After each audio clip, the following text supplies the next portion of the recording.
presentation of Fox Sports. We are Fox Sports. We are Ohio.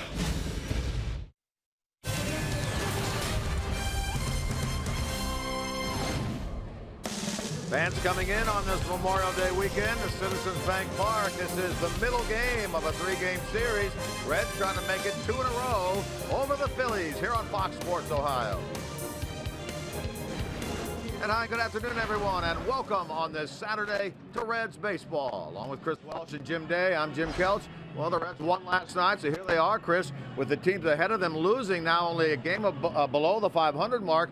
They've been doing it a lot recently with some steady offense, and one of those right in the middle of that in terms of RBIs is Adam Duvall. That's a great way of putting it, is steady. I mean, Larry Bowa pulled me aside today. He's one of the bench coaches for the Phillies, and he said, you know what, the middle of the year order, they may not be Hall of Famers, but man, oh man, do they ever take advantage of bad pitches by the pitcher, hanging breaking balls, fastball down the middle, and especially Duvall he wanted to talk about. Duvall's having a really nice year, following up another year which he was an all-star. A lot of people didn't think he was going to be able to do that. I think he's proving a lot of people wrong.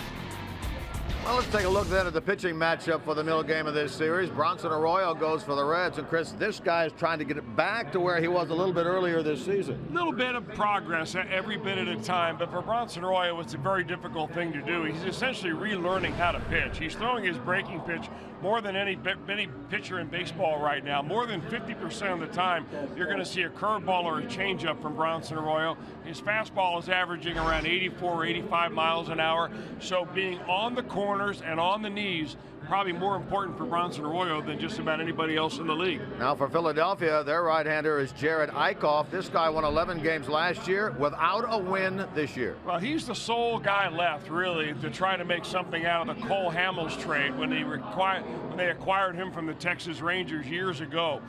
He had a good year last year, pitched almost 200 innings. He's a guy with a good slider, good curveball, but no changeup. And the fastball, breaking ball combination has run into problems with him against left-handers. We'll see if the Reds lefties in the lineup can do some damage today. All right, it's the Reds and the Phillies, middle game of this three-game series. We'll take a break. When we come back, how about the power numbers these Reds are putting up? It's been a big-time power company. Jim Day will have more.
Memorial Day weekend 2017. Game 2 of a 3-game set between the Reds and Phillies coming up. Reds trying to get back to the 500 mark and really leading the way for this club. It's been an improved bullpen, but it has been the offense of this club, and namely the power. And they exposed that power again last night on the Phillies.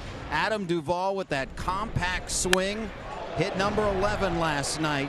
Pride of Louisville doing it again. He was an all-star last year, and if he gets on a roll like he did the first part of last year, look out. And Scott Schebler, maybe the most improved hitter on the team along with Suarez. He now has 14 home runs on the season, and when he hits them, man, they stay hit. Our IGS bringing the energy. Check this out. Reds have 47 home runs combined. Schebler, Votto, Duvall, and Suarez leading the way. That is more than 4 Major League Baseball teams total. Their totals. San Francisco, Boston, St. Louis, Pittsburgh don't have 47 combined home runs. So it's been a Reds power company and maybe a little friendly rivalry inside the clubhouse. I didn't know that we were the only team with 4 guys with over 10. You know, I think we're starting to swing it collectively as a group pretty well, so hopefully we can keep that going. We got guys that can swing the bat. There's no doubt about that. So just got to keep putting the work in, and I think the results will keep happening. The results have been fun to watch. I mean, who doesn't want to watch offense? They hope to put up some more today as Duvall and the Reds go after their 4th straight victory overall. Well, it's not always been like that, of course, with the Reds, but this year, the only team in the big leagues that has 4 players with at least 10 home runs. And then you've got this guy at the top of the order in Billy Hamilton. He gets on base. Everything from an offensive standpoint certainly going well for the Reds right now. Take a look at the Reds starting lineup, brought to you by Menards. Billy Hamilton, Zach Cozart, Joey Votto at the top. Adam Duvall, Eugenio Suarez, and Scott Schebler, the middle 3. Scooter Gennett getting the start at second base this afternoon. Then Tucker Barnhart, and batting 9th and pitching is Bronson Arroyo. On the mound for Philadelphia this afternoon, Jared Eickhoff. His numbers brought to you by Mazda. Jared is 26 years old. He had a very fine year for the Phillies last year. Came over from the Texas Rangers in a trade that sent Cole Hamels the other way, and they really, quite frankly, expected Eickhoff to be a little better at this point in the season. The team is 1-8 in the games that he has started. He is personally 0-5, and you know what's really hurt him is that he gives up runs in bunches, like his last couple of starts. Over the last 2 starts, he has pitched pretty good baseball, 6 innings in each of those at least. He's just not getting very much in the way of run support. So maybe the Reds are catching the Phillies at the right time. They get a few runs off of Eickhoff. Bronson Arroyo shuts him down, and they take 2 out of 3 at least here in the first 2 games of the series. Reds are seeing Eickhoff for the 2nd time this year. That was the 2nd game of the season at Great American Ballpark. He worked in that one against Brandon Finnegan. Suffered the loss in that game 2-0, but as you can see, pitched pretty well. No wins, 5 losses, a 4.70 ERA for Jared Eickhoff. See their special uniforms, and we'll talk about those special hats that the teams are wearing today. We'll get into that as this game unfolds here from Citizens Bank Park in Philadelphia. Reds Phillies, middle game of the 3-game series. Hamilton against Eickhoff to get us started here this afternoon.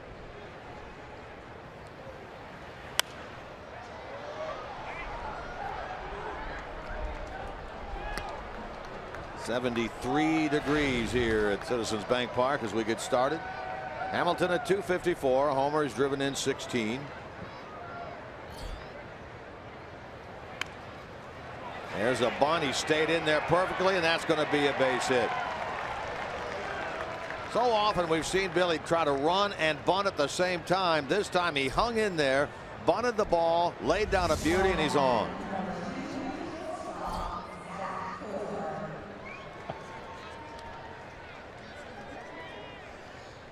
Well, Billy Hamilton, you know, the key for him to lay that bunt down is to stay calm in the batter's box. Let the ball come to him and then bunt, instead of trying to bunt it on the run. And boy, even when they're playing in on Billy Hamilton expecting the bunt, you lay one down like that and it's a base hit. Only his 2nd bunt hit of the year, and both of them have come in the last 10 days or so. Yesterday he stole 2 bases in the first inning. Let's see what he has on his mind here this afternoon against Eichhoff. He's going. Bad throw by Rupp. It was on the wrong side of the base. Steal by Billy Hamilton is number 26.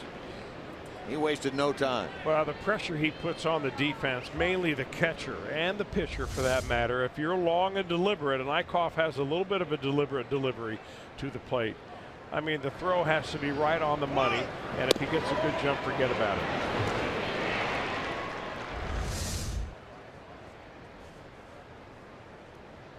12th time he's stolen a base this season on the first pitch of an at bat, and he's just like that in scoring position. Reds yesterday went 1 for 3 with runners in scoring position and are in the top 3rd in the league in that department.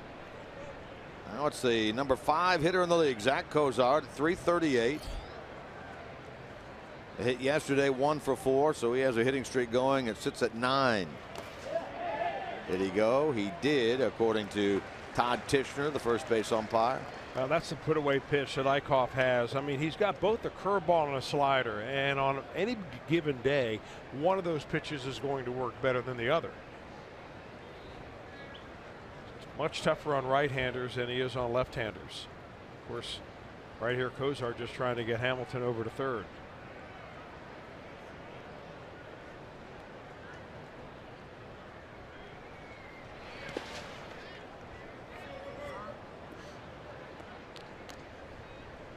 Billy, 26 of 29 in stolen bases this year, and really if you look at projected numbers, he would be blowing away his numbers that he has produced the first 3 years in the upper 50s each year. We're nowhere near the midway point of the season, and he's already sitting at 26.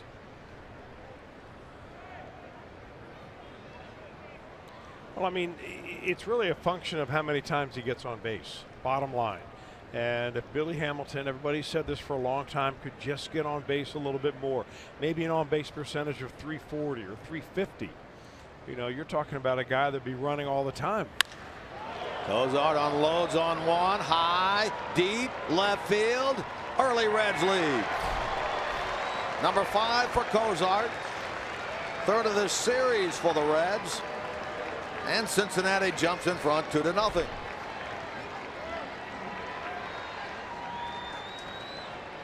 Well, you and I talked about the home runs in the open. Jim Day had a nice feature on the Reds and their home runs, and lo and behold, they get one here in the first. Yeah, Zach Cozart wants to get into the home run act right here, and it's pretty much a fastball that came right down Broadway for him. And boy, he is swinging the bat well. So a bunt and a blast. A little B&B, and the Reds lead 2-0. Alvado held hitless last night. In fact, did not get on base last night, marking the end of his 27-game on base streak. 8 straight games with a home run for the Reds. That equals their longest stretch of the season.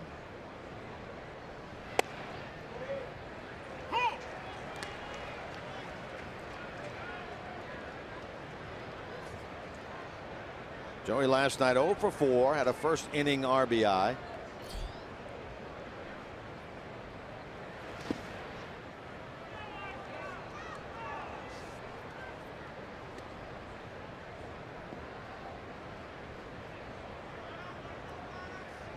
One for 3 lifetime against Eichhoff. That was a home run, and that was in that game back on April the 5th in Cincinnati.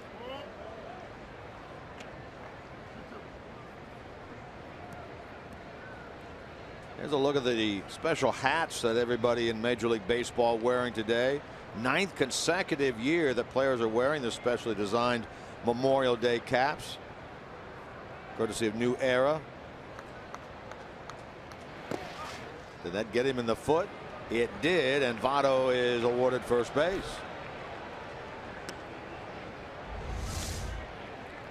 Trying to go downstairs on the breaking ball right there. The old saying is drop your breaking ball on the back foot of the left-handed hitter. Eichhoff took that literally. Yeah. First batter that Eichhoff has hit this year, and it's Votto.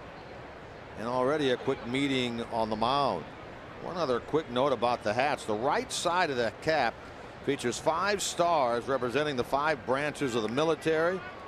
Stars are also stitched on the jersey's right sleeve.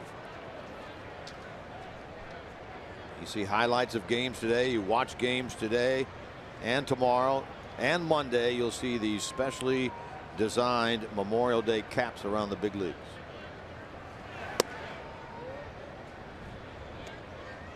Here's Duval. Jim called him the pride of Louisville. Went to high school there, played collegiately at the University of Louisville. At 270 with 11 homers, he's driven in 38. Homered Wednesday in Cleveland, homered here last night. Herrera gets a good break on that ball and makes the catch. That thing looked like it was knuckling. Herrera really had to stay with it. First out of the inning. Take a look at the Phillies defensively, brought to you by your Ford dealers. They line up with Altair in left, Herrera in center, Saunders in right, Franco Galvis left side, Hernandez Joseph right side, Eichhoff and Rupp the battery. Cesar Hernandez in there today, was not in the lineup yesterday. Gave way yesterday to Andres Blanco, but Hernandez is the everyday Phillies second baseman. So here's Suarez, 1 on, 1 out, 2 in.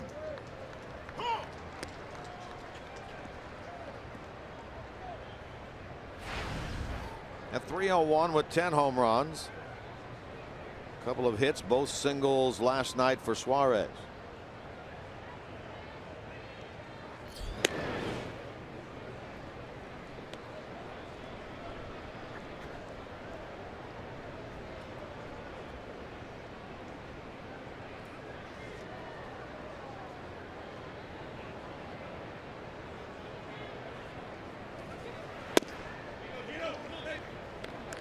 See the socks there that Suarez has on. Votto has them on. I saw Billy Hamilton wearing them also earlier. These are options, first-year players at the option this year to wear uniquely designed athletic socks from league partner Stance for the special event holiday games. Well, you know what's unique about those socks? I was talking to a couple of the players in the clubhouse about those, that they are marked on the toe, the big toe area, left and right, to make sure you don't put them on the wrong foot. Nothing wrong with that. I have a hard enough time just trying to find 2 of the right color.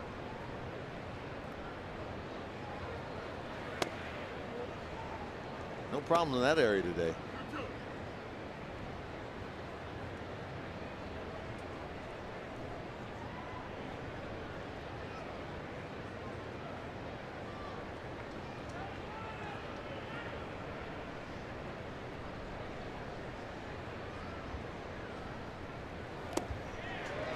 Breaking ball, and he went around. Suarez fooled on that. He's a strikeout victim.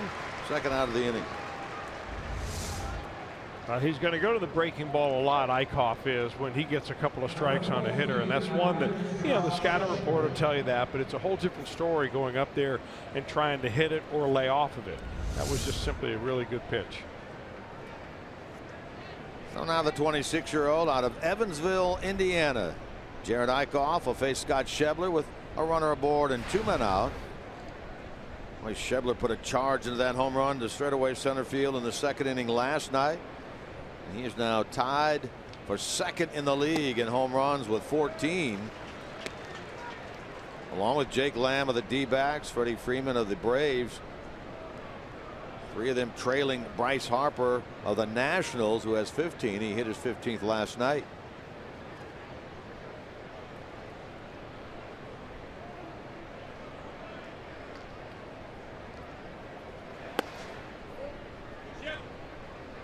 Reds took advantage of losses above them in the National League Central yesterday.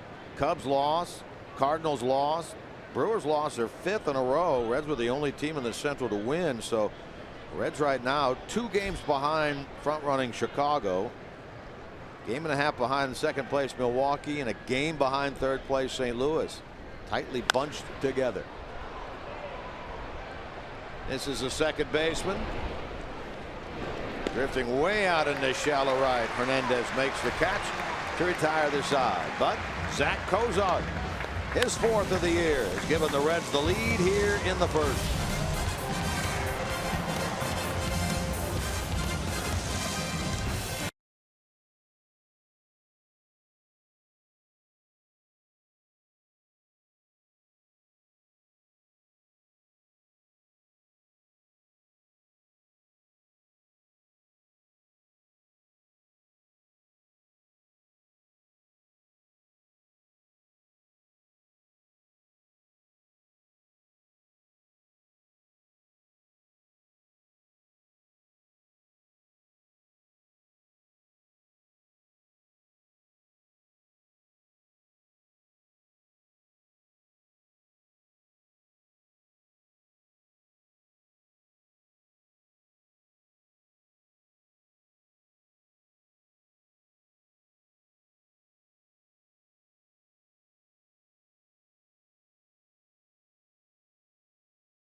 One half. Here come the Phillies now against the right-hander Arroyo, and here's what their lineup looks like, courtesy of Menards. Cesar Hernandez back in there and in his familiar leadoff spot. Then Herrera and Altair. Joseph, Saunders, and Franco make up the middle. Then it's Rupp, Galvis, and Eichhoff against the 40-year-old Bronson Arroyo. Yeah, Bronson's trying to shake off a couple of back-to-back rough outings where he's given up a total of 11 runs in the last 10 innings. Breaking ball or changeup about 60% of the time. The fastball about 40%. Here's the numbers overall for Arroyo. The one number that you like to really see different, you can't change the batting average, but 15 walks I think is something that Arroyo would probably like to tone down a little bit, because he's going to give up some home runs. There's no question about it. But you don't want to add to the fire by adding some guys on base. Yes, 15 home runs that he has given up, second only to Jared Weaver of the Padres for the most given up. And Jared Weaver has got the same issue velocity-wise as does Bronson Arroyo. They're both the slowest pitchers in the game. He cracks this one to right, and the Phillies are on the board. And Arroyo gives up his 16th.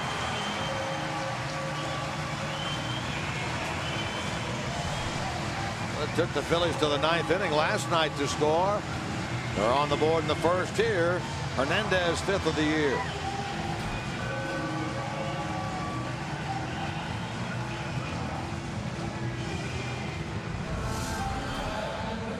You know, looking back on some of the comments, that looks like it was just a fastball. He's trying to sink away to Hernandez and just leaves it up around thigh high. But looking back on some of the comments that Tim Alderman made last night about the Phillies and about how aggressive they are, you know, that's the thing that you would think would feed into the favor of Bronson Arroyo, because the more aggressive you are against Arroyo, the fewer pitches you're going to see, and the less likely you're going to become accustomed to his slower offerings. So he'd like to get a bat over in the first 3 pitches. Oh, Dubo Herrera, anxious there, missed, and he's in the hole, 2 strikes. Starts the game at 2:27. He's hit 3 himself.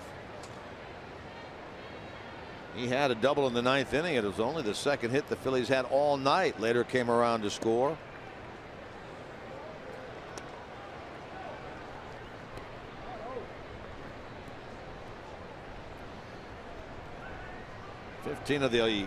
Or 11 of the 15 home runs allowed come within the first couple of pitches.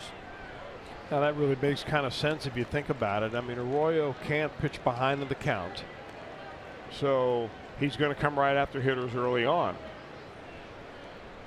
And of course, everything that comes out of his hand, if you're in the batter's box, you think, I can hit that, because you see it very well. Whereas if you have a pitcher out there throwing 98 miles an hour on the low outside corner, I mean, you know, you can't hit what you can't see, so you get a lot more takes when you have overpowering stuff.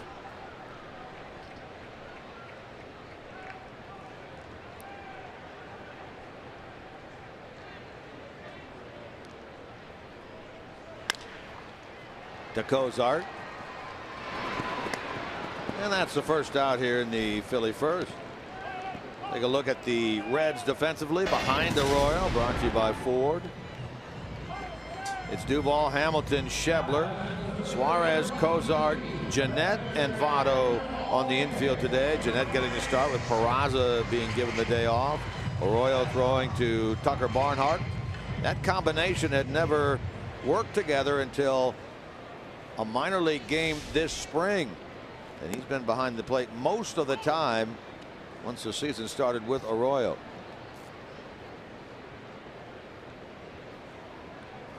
Aaron Altair, the left fielder.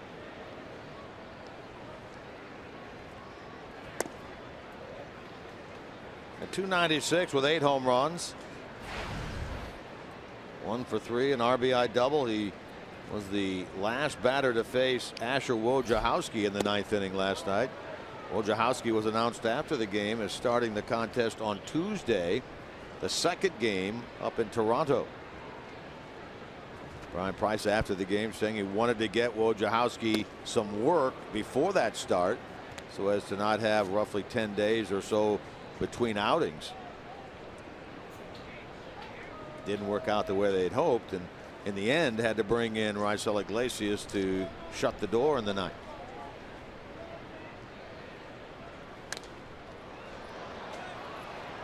Votto over near the dugout. Does he have room? He will, right at the rail. Altair retired on a foul out to Votto. 2 down.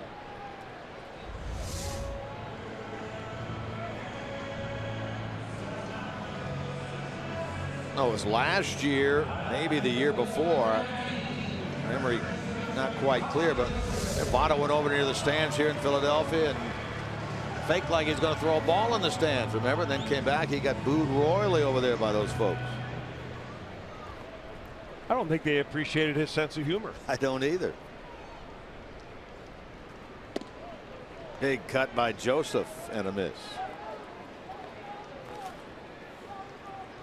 I mean, you see some great reactions from hitters that are facing a Royal. Look at the smile on Joseph's face. I mean, it's been a long time probably since he's seen a curveball that slow coming in there. Cozart was playing and to hit it in the hole. That's where Joseph hits it. He throws him out. And after the home run ball by Hernandez, 3 in a row by Arroyo.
Fox Sports Ohio is brought to you by Chevy. Check out their award-winning lineup only at your tri-state Chevy dealer. And by Skyline Chili. Feeling good. It's Skyline time.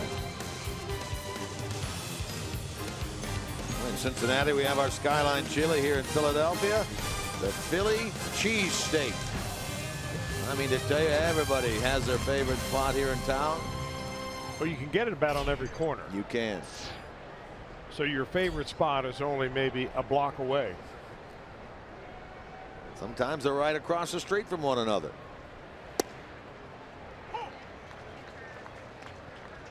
Jeanette leads it off here in the top of number 2.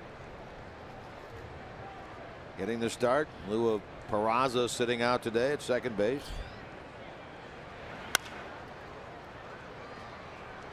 And he'll be thrown out by Hernandez to start the second.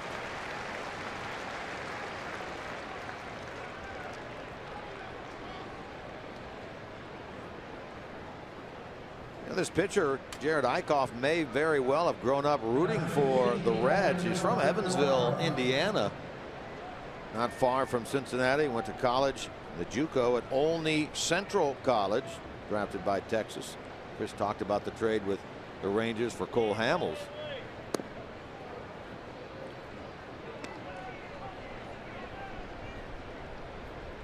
$11 wins a year ago and a 3.65 ERA, but without a win this year.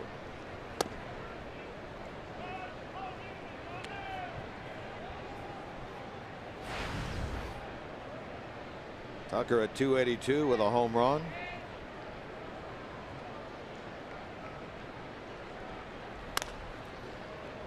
Joseph stays down on that ball with a backhand pick. 2 ground ball outs and 5 in a row since Votto was hit by a pitch by Eichhoff. MLB.com at bat is your #1 mobile app for live Reds baseball. Stay connected with a fully customizable experience. Get Reds home screen icons and app features, as well as game day, live game video highlights, radio broadcasts, StatsCast, news, and more. Download MLB.com at bat today.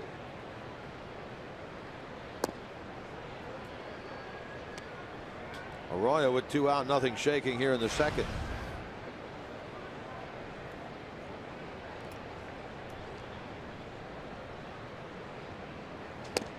Now, he may have been doing this before, but he has adopted the Joey Votto approach. He's choking up. And why not? I mean, you can only watch the guy so long without figuring, hey, well, if it works for him, maybe it'll work for me. Although I think Arroyo's choked up for quite a while. I think that Bronson's been a fan of putting the ball in play, especially when you have runners in scoring position. Just never know what might happen.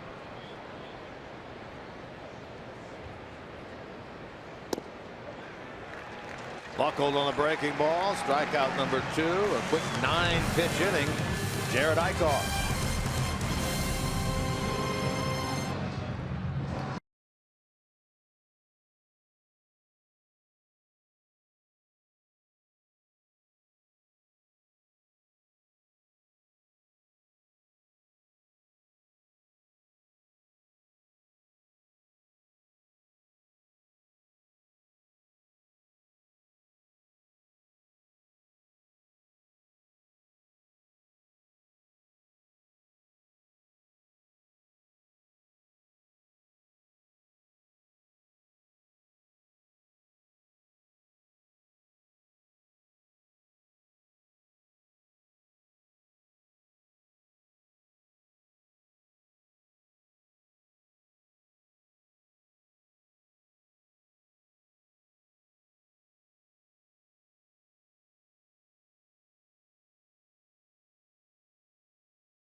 Royal, check out this quote after his last start. I think the next 2 or 3 starts will probably tell you if I'm bouncing back and it's just going to be that up and down, or if it's going to be a really, really tough for me the rest of the year. He knows he has to be more consistent. Giving us a shot to compete, you know, every other time out, you really want it to be 2 out of every 3.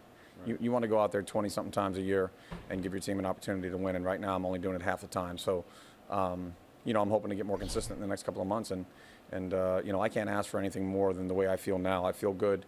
I've had my reps out there. I'm in shape. We're in the middle of a season. I mean, it's go time now.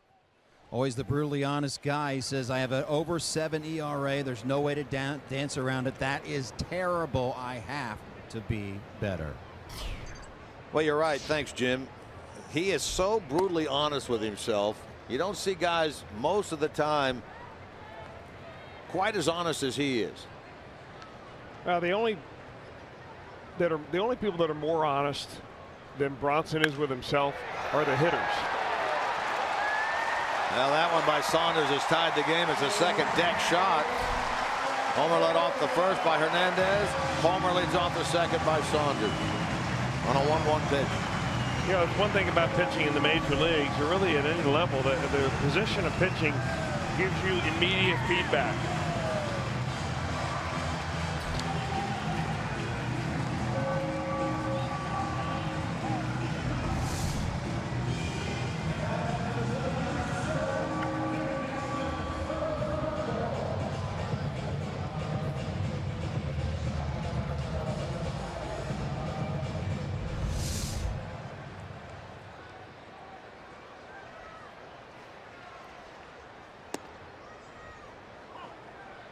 Well, Michael Saunders had been 2 for his last 15. He goes deep to tie this game. Now it's Maikel Franco.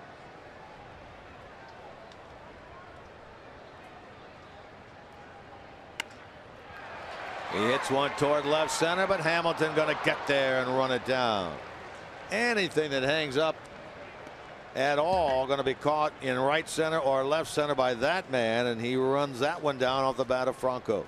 You know, this is a small ballpark from the standpoint of home run balls and home run ability for balls to fly out of here, but it is bigger. It plays bigger than Great American Ballpark, and that's why there's more green space. And you know, they appreciate really good outfielders. They've got a very good one here themselves.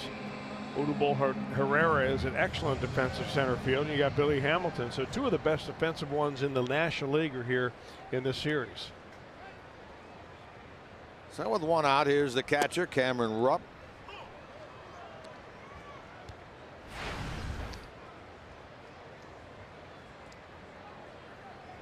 That's 17 of them now given up by Arroyo, so he's the dubious leader in home runs allowed in the National League. 9th start. It's almost 2 home runs a game. 13 of those solo shots. So if you're going to give them up, I guess make them solo. Lunging at that ball and striking out is Cameron Rupp. That's the kind of thing he's looking for right there. Well, you got to get ahead to be able to do that. And, you know, Arroyo's got that breaking ball. And on those days where his breaking ball has a little snap in it, and this pitch looks so good coming out of his hand, and Rupp just runs out of room.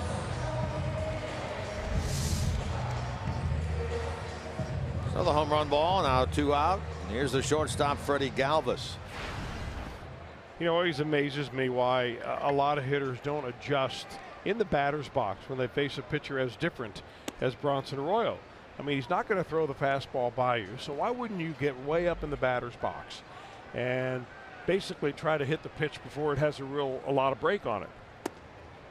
Yeah, but nowadays you don't see hitters really adjusting at all. It used to be, and I probably sound like an old guy when I say this, but it used to be the hitters would adjust really on a game-to-game, if not an at-bat to at-bat basis. One time you face a guy, he's right on top of the plate. Next time he comes up to the plate, he's way far away from the plate. But nowadays it seems like they get their footing in there and they're just going to hang in there regardless of what's on the mound and what they're facing. You see a lot of guys mark their spot. They put their bat down and it's a certain spot to where they always stand. And yeah, they're not going to adjust for or move it around and throw off their rhythm, I guess.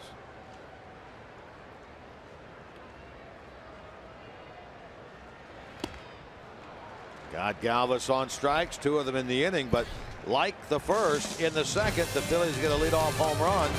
We're even at 2.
Today, Jim Bunning, one of their own, pitched here on 2 different stints.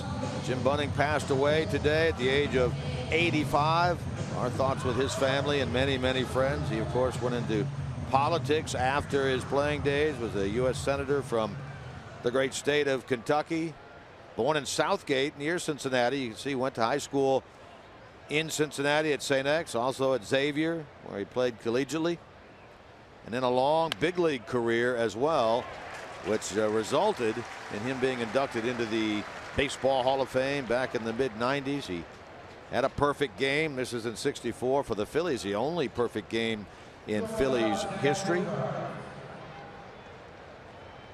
Well, he was really known as some kind of competitor. I mean, Joe Nuxhall and Jim Bunning would hang out a lot in the wintertime.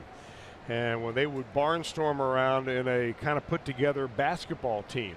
And he would tell some stories about Jim Bunning being the competitor on the basketball court that, you know, he would be just as tough a guy as he would when he was on the mound. And believe me, his reputation of on the mound, he would just about do anything. He would knock down anybody in order to win a ball game. And I think a couple of managers that he had quipped one time or another, he'd knock down his own mom if it meant he could get the win. See, the jersey is in the back of the Phillies dugout. His name on the back. 224 career wins, over 2,800 strikeouts. Jim Bunning. Well, he's also the only person ever to be in the Baseball Hall of Fame and become a U.S. Senator. He was 85 years old. You know, when I was originally drafted by the New York Yankees in 1977, I got a call from Jim Bunning. And I had to ask him, is this the real Jim Bunning?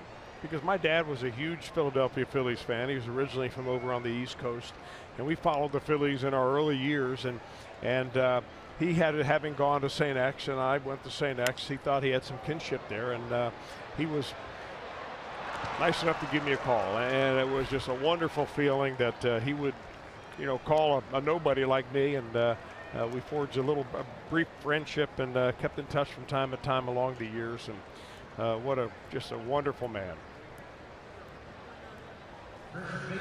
Cozart gets the double, his team leading 13th, and so the Reds with an opportunity here in the third with 1 on and 1 out to regain the advantage.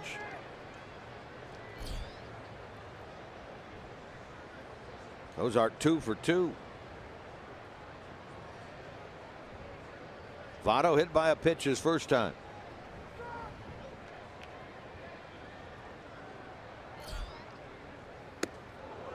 One up and in on the Reds' first baseman. Speaking of Jim Bunning. Yes, indeed. He pitched in that era with the Drysdales and the Koufax and the Gibsons and the Ferguson Jenkins.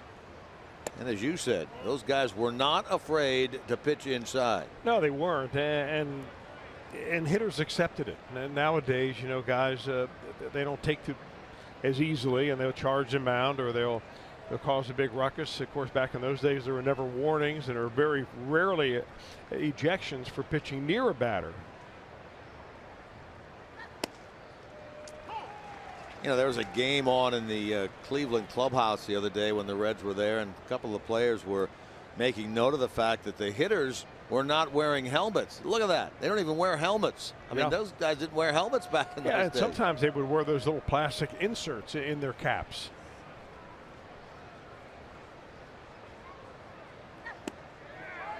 Those inserts are really better at keeping the hat in a good form rather than saving your head in case you got hit with a pitch.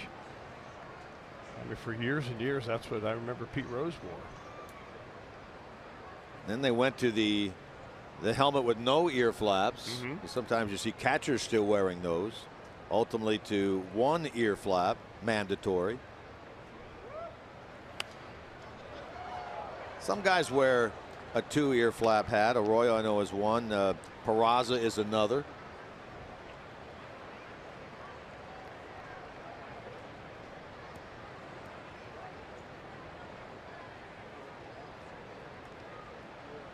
Yeah, the old style hat is what the base coaches wear. Freddie Benavides down at first.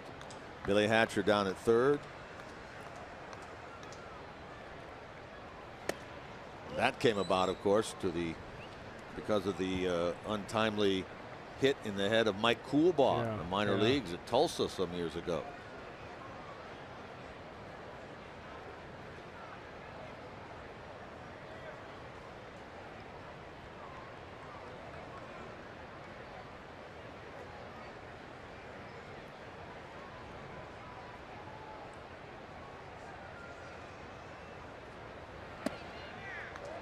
Close there. Votto took it. He gets the benefit of the doubt from Kerwin Danley, the home plate umpire. Eichhoff seems a little distressed over that. He walks Joey, and it's 2 on with 1 out.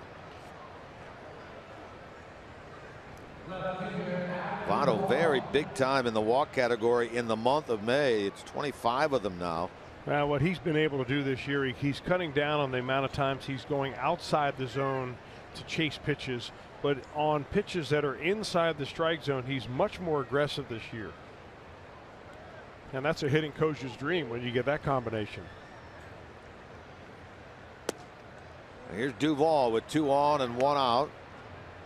21 RBIs this month, 38 on the year, and that puts him right near the top of the league in that department.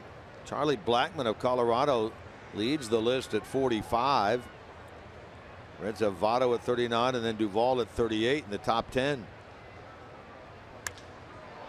Hit down the line in left field, and that ball will hook foul.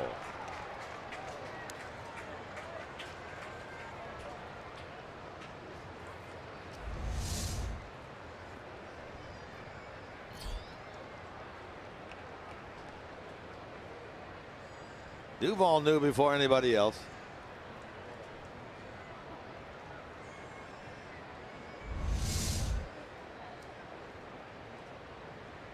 Kozar doubled with 1 out. Votto draws the walk. Duvall lined out hard his first time into center.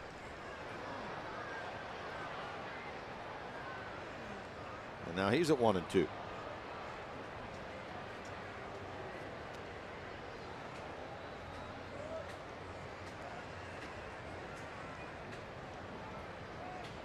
First place team in the division, the Cubs. They play later tonight at Los Angeles against the Dodgers.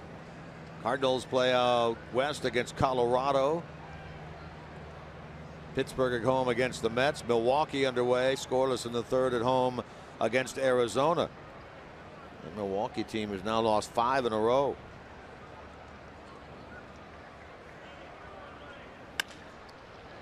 To the left of the shortstop, smothered by Galvis. They get one. Relay to first, not in time. Freddie Galvis smothered that thing to his left. I thought for a moment it was going to sneak on by him and on into center. Sure was a nice effort. We got on Galvis a little bit last night for a ball that Suarez hit that he tried to field it on his side. This time he had no choice, but he goes far to his left and a backhand peg right there, and that's a really fine play.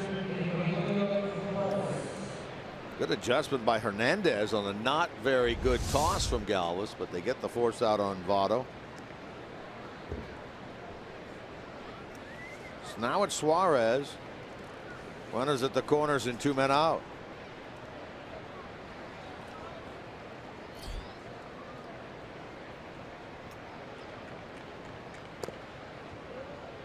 Suarez has done a nice job in these situations. .293 average with runners in scoring position, and even better with 2 men out. 18 2-out RBIs this year for Suarez. And 381 with runners in scoring position and 2 outs. So he's been a pressure hitter.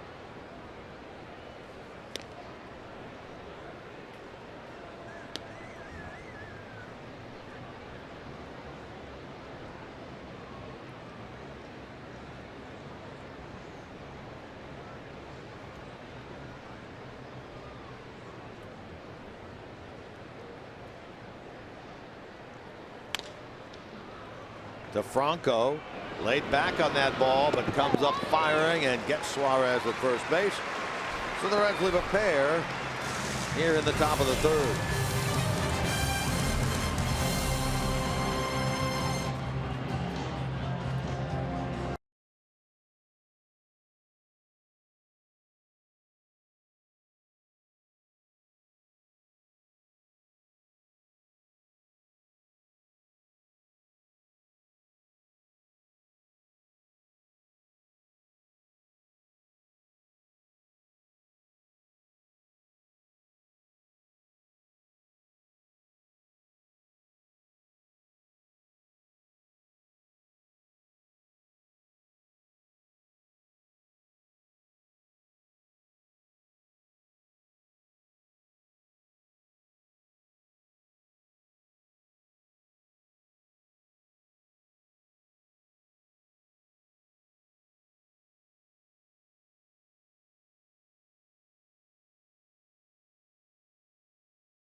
Don't miss this year's A Night of Their Own, presented by St. Elizabeth Healthcare. Enjoy dinner, throw a pitch from the mound, snag some fly balls in the outfield, meet manager Brian Price, and much more. Plus, this year you'll get cool Red swag, including a shirt and a bag. Sign up today at reds.com/baseball101. That's A Night of Their Own coming up at GABP. Eichhoff to lead it off here in the bottom of the third. This would be newsworthy if the Phillies lead off a third consecutive inning with a home run, not the least of which because it's the pitcher at the plate. Eichhoff 1 for 12 hitting this year.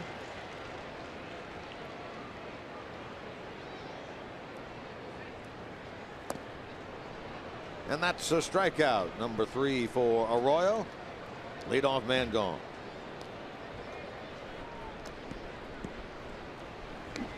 A reminder, as you enjoy this afternoon's game here at Citizens Bank Park in Philadelphia, we look forward to a little bit later on bringing you our Miller Time moment of the game. Brought to you by Miller Lite. Top of the order now, Cesar Hernandez.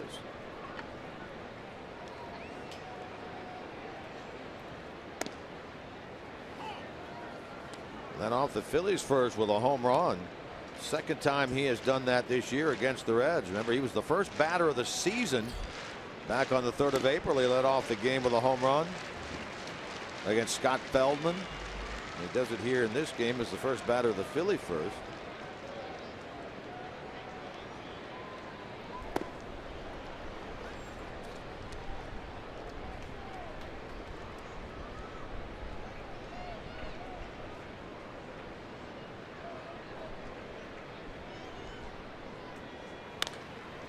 Lined into right. Bronson dropped down a little sidearm. Hernandez hung with it. He's 2 for 2.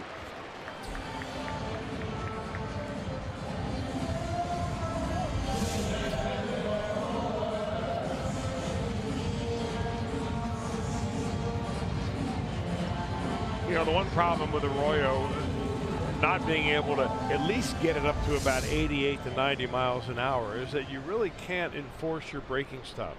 You can't get in there with a fastball at 83 miles an hour unless it's exactly on the spot.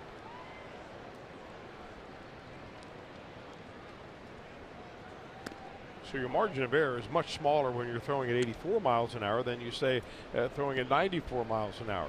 And that's why overall teams are more apt to try to go out and sign harder throwers. The harder you throw, the bigger your margin of error, but also, unfortunately, the harder you throw, it seems like a little less command than they normally have. And unfortunately, in the last couple 3 years, even longer than that, maybe the harder you throw, the more apt you are to end up on the DL. Well, they've certainly drawn that correlation. That's the one undeniable thing about the frequency of pitcher injuries.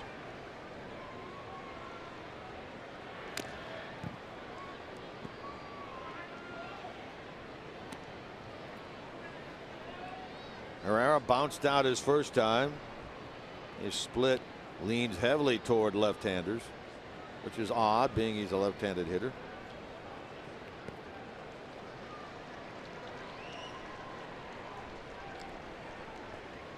Young man claimed off Rule 5 draft a number of years ago, Herrera.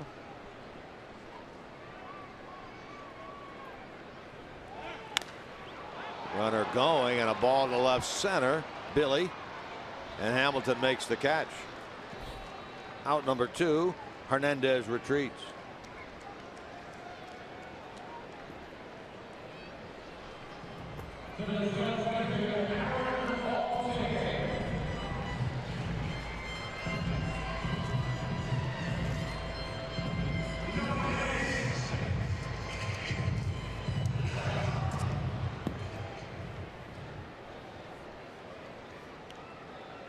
So Arroyo against Altair with a runner at first and 2 out.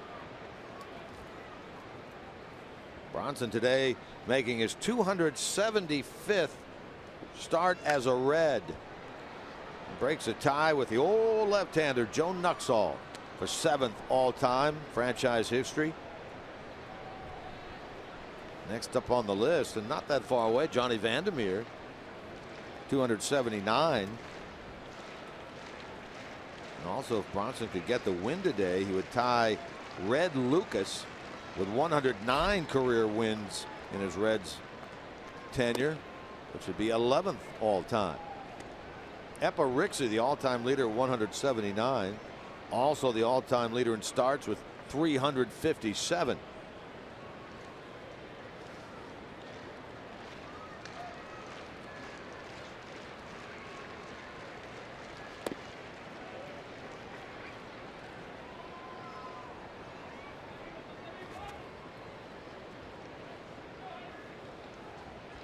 Altair got into the lineup. Howie Kendrick went on the DL. Really raced out to a good start, but lately cooled off a bit. Runner going on the 1-2. The throw is right on, and out at second base is Cesar Hernandez, cut down for the 3rd time this season. And a perfect throw from Tucker Barnhart takes us to break.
Sports is proud to team up with Homes for Our Troops, building mortgage-free, specially adapted homes nationwide for severely injured post 9/11 veterans. Learn more about how Homes for Our Troops is enabling our veterans to rebuild their lives and visit foxsportssupports.com. Memorial Day weekend underway in earnest here on this Saturday, May the 27th.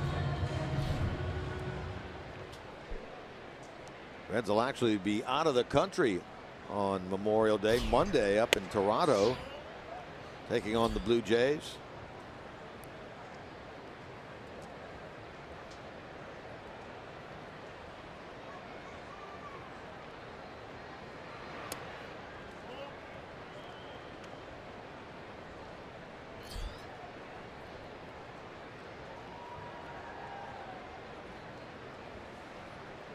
Schebler leading things off here in inning number 4. Popped up his first time. Hit his 14th home run here in the second inning last night. Has him tied for second in the league. I always find it interesting when you run into a pitcher like Jared Eichhoff, who has a pretty good repertoire of pitches, but he does not throw a changeup. Reminds me a little bit of John Lackey in that respect. Lackey's a fastball first pitcher and then a breaking ball and breaking ball. He doesn't throw much in the way of changeups, although occasionally he's changing speeds a little more this year. But Eichhoff really doesn't have one at all, and left-handers have done a pretty good job against him on the year. In fact, the home run that he gave up to Zach Cozart was the first home run that he's given up to a right-handed hitter all year long. The lefties have hit 6, and they're batting about 50 points higher than our right-handers.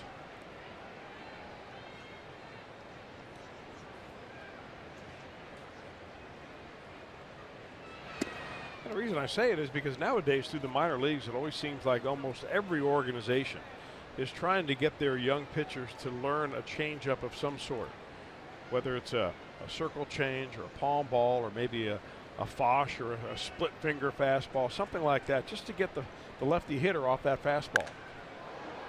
Turns on that thing, yanks it foul, hit the facing of the second deck.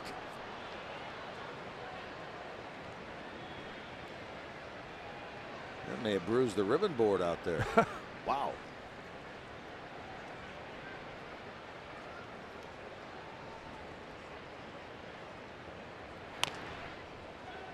You know, I mentioned the word Fosh. People are probably thinking, well, you know, there he goes mispronouncing something again. A Fosh is actually a word for a changeup. It's kind of a combination of fork ball and changeup. And a lot of pitchers will hold it between their ring finger and their middle finger. Good breaking ball there. So it really is a word and it really is a pitch. I never doubted it.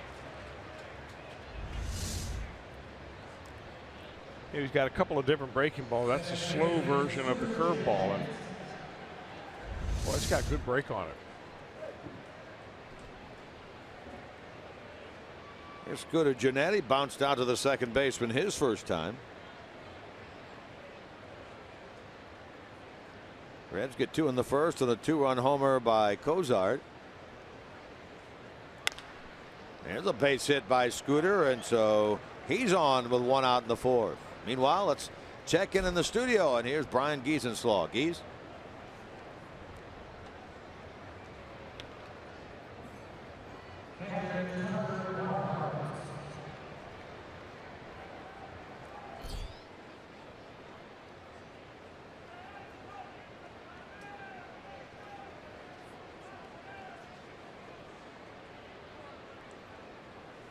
Thank you, Brian. Yeah, we mentioned it last night. Toronto got off to a terrible start, but they are inching their way toward the 500 mark. 22-26 now. 5 straight wins has them rolling a little bit. Yeah, they're 7.5 games out of first place still. I mean, when you start doing the numbers, when you start out the way the Blue Jays did, 2 wins against 11 losses. Horrible start to the season, and you just start running the numbers as to what percentage of winning percentage you have just to get back to 500, and then from there to try to catch the leader in the division. You really dig yourself a hole. Barnhart puts a charge into this ball. Herrera, edge of the track, is able to get there and make the catch. Blue Jays are playing much better now. They've gotten a couple of players off their disabled list just the last couple of days, Tulowitzki and Donaldson. So their firepower is back in the lineup and playing much better baseball. So, you know, the Reds may be catching the Phillies at the right time. I'm not so sure that you're catching the Blue Jays at the right time. Well, the Reds will see Marcus Stroman, a big part of the gold medal team, World Baseball Classic this year, on Monday. They have not announced a starter for the Jays for Tuesday. Mike Bolsinger in the finale on Wednesday. How about this? Base hit center field. Bronson Arroyo, his second hit of the season, and he keeps the fourth inning alive.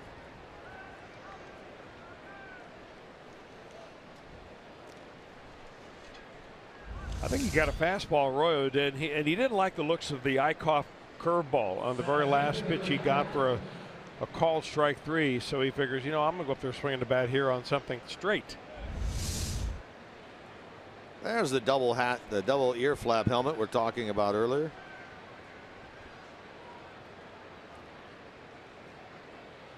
A 2 on, 2 out for Billy Hamilton.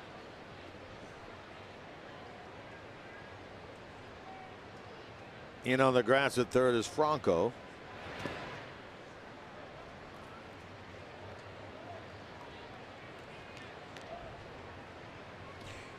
By the way, Jim Kelch, I was reminded by a young lady on Twitter, Tracy Hunter, who must be from Evansville, who said that that's a confusing place, Evansville, Indiana, because people who live there are fans of the Reds, the Cardinals, and the Cubs. How about that? And in the case of Jared Eichhoff, he was a Cardinal fan. Well, I was speculating. Toward the right of Hernandez, backhand pick and flip. They get Arroyo at second to end the top of the fourth.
I would say 2 years ago, I'd eat 10 cheesesteaks. That didn't matter, but but now, you know, I'll eat the steak. I think the best ones are the ones that you find in the little shops that's near like the field. I think it's Jim Steaks. That's really good.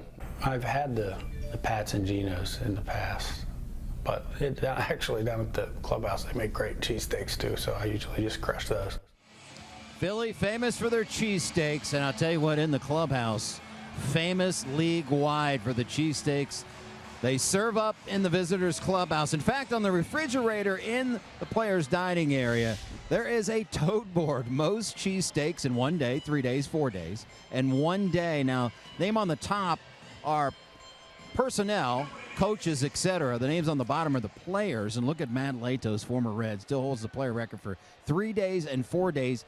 He crushed 18 of them in 4 days back in 2013. But look at the Mets as a team in 2014. 1 day, they had 103 of those bad boys.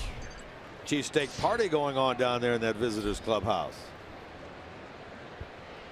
You know, I wonder if that is a thing of the past, because I heard from one of the officials with the Phillies who told me that when they travel, they now call ahead to the city that they are going to travel to, and they tell the clubhouse attendees, in the case of Mark Stowe, it's a nice catch. That's a terrific running grab by Schebler along the line.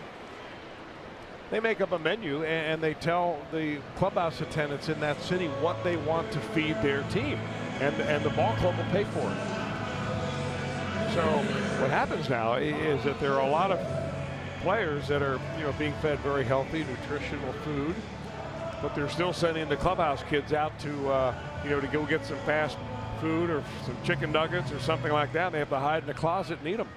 And in the case here, Tony's or Jimmy's or Pat's or Geno's. I mean, when you're 25 years old, you can pretty much eat anything because you're burning it up. You're burning those calories up. You don't realize it till you get to be a little older that doesn't work for us, does it? This ball hit well by Tommy Joseph, and the Phillies, with their third solo home run of this game, have taken the lead here in the bottom of the fourth.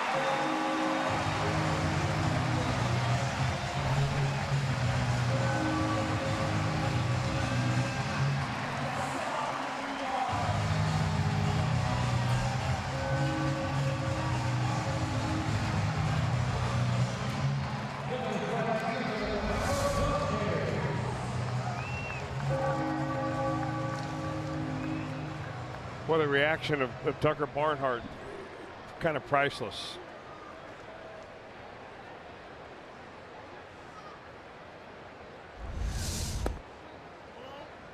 Well, that's 3 of them today, 18 on the year, and 11 now in the last 4 starts given up by Arroyo in terms of home runs. Looked like this was a dangerous way to try to catch a hit off somebody's hand. It got that guy in the red, right in the pie. Son and daughter giving him a hard time there about the baseball. Where is it? It went over to his right after it ricocheted off his cheek. Well, we're glad he's okay.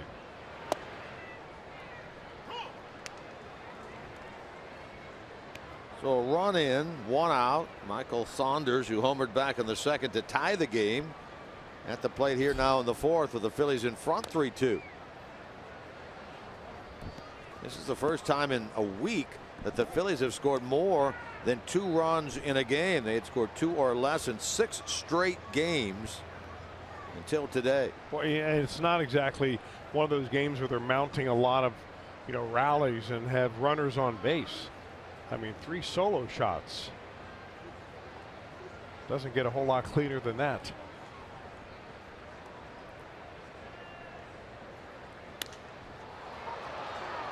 In the tracks of Billy Hamilton for the second out. So Saunders is homered, got under that one, flies out.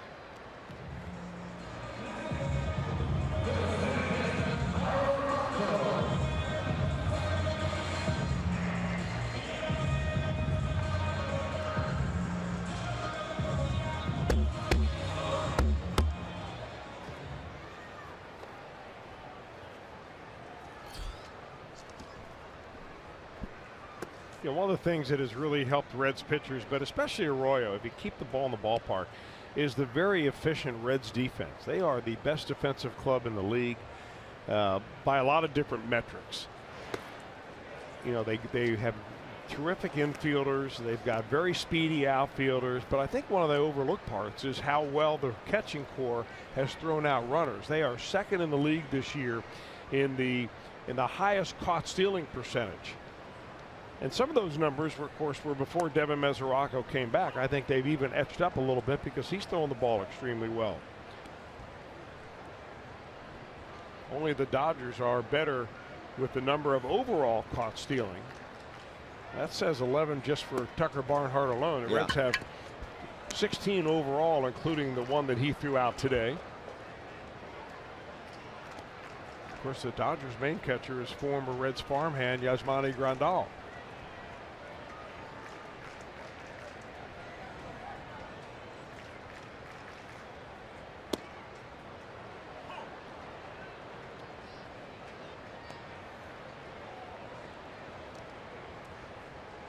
Full count now to Franco with 2 men out.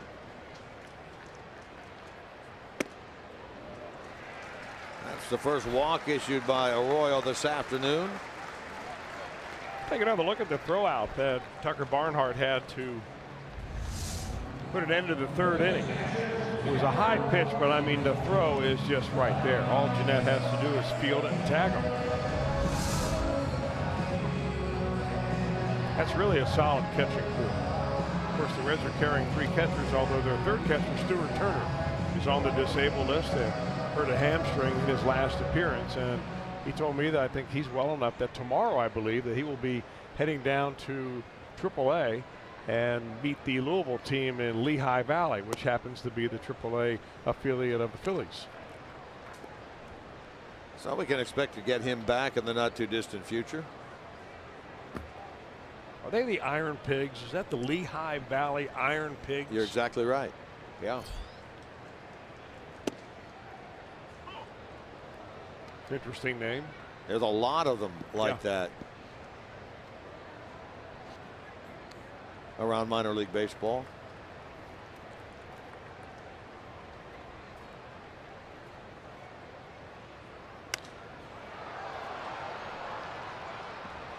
Rupp sends this one way up there, but Billy Hamilton will handle it. 3 fly ball outs in the bottom of the 4th to end it, but Tommy Joseph's home run has given the Phils the lead.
Sports Ohio brought to you by Cincinnati Children's, changing the outcome together. And your local Ford dealer. Ford, go further. Speaking of cheesesteaks, Chris Welsh, look at that. They got the onions. They got the cheese whiz right there.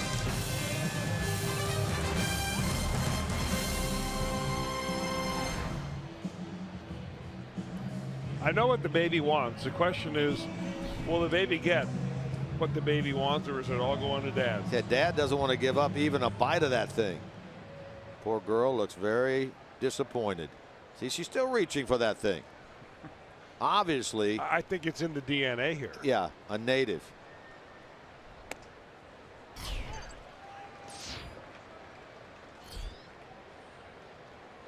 Yeah, that's the big question, I guess. Cheese whiz or provolone? That looked like actually cheese sauce they were putting on. I guess isn't that what whiz is? The authentic is the cheese whiz, right? Wit whiz? Cheese whiz? That's what they ask you. Wit whiz? Wit whiz.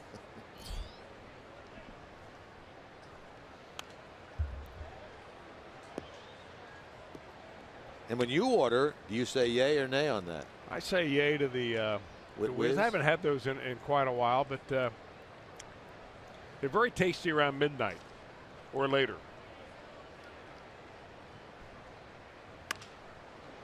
That one going to drop. That's a third hit of the game for Zach Cozart. And he is on to start the fifth. Now the Reds have the tying run aboard with hit number 6. You're not insinuating, though, that they're not tasty at noon or 3 or 6 or 8 a.m.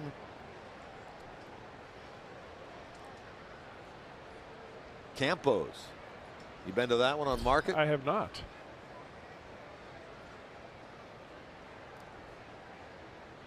I know some of the crew tonight for dinner, they're doing a cheesesteak taste test. Like a cheesecake crawl or a cheesesteak crawl, go from one to the other? Yeah, I think it's just 2, maybe 3 to compare.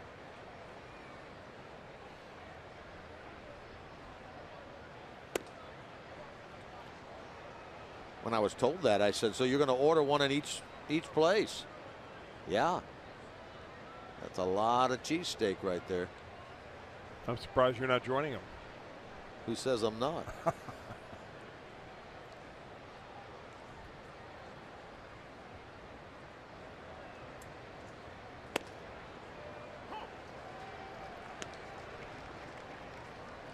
Votto been on twice. He's hit by a pitch and he's drawn a walk. Well, the walk that he drew was the pitch that Eichhoff thought was a strike. And on that very last pitch, Votto thought it was a ball. It was called a strike. So Kerwin Danley's got everybody angry. Must be doing a good job. Big breaking ball that Eichhoff has been effective with this afternoon.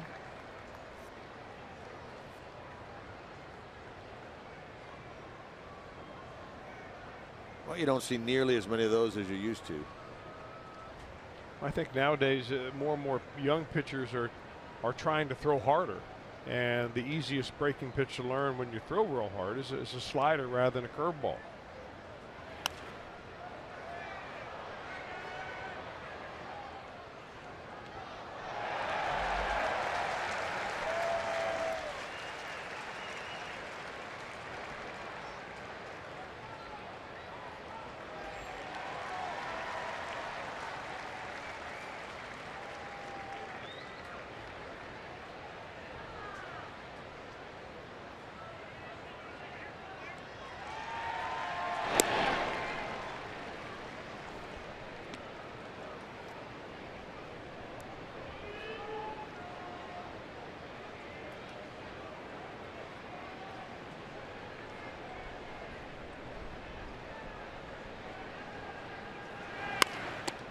Line to the pitcher, and Cozart, there's absolutely nothing he could do. He was running in the first place. Joey scorched that ball, and good reaction on the mound by Eichhoff. A good reaction because it was kind of part self-defense right there, but it just happened to be right there where his glove was. And boy, he had a good pitch too. That ball down around his ankles.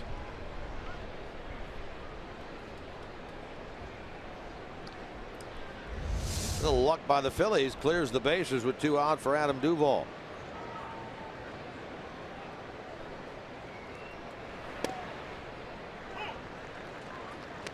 He's lined out, hit into a forced play. He's 0 for 2 in this game. 2 for 4 last night, including a home run.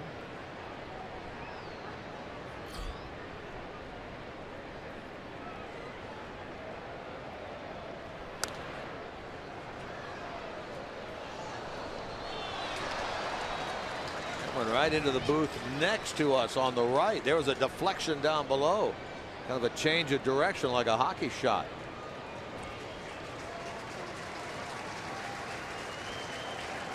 That went into a suite, did it not? No, it went into the writing press. Okay. So one of the Philly beat writers were able to make some friends and fans. Maybe sell some more newspapers. How about it? Anymore, though, they want to sell online subscriptions.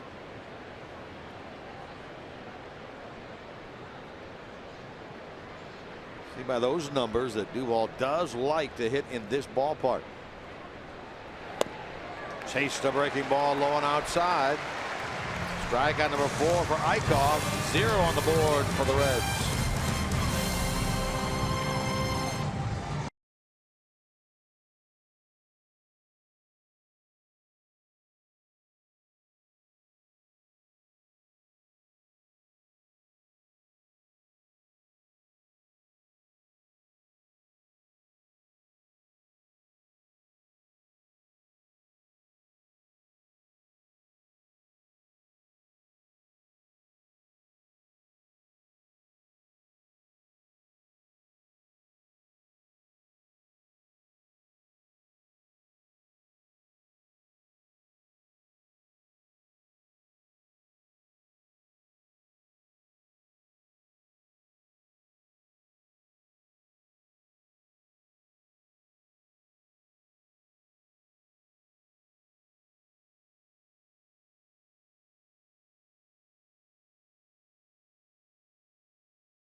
Ball break brought to you by T-Mobile. Some interesting nuggets here. Alex Wood of the Dodgers.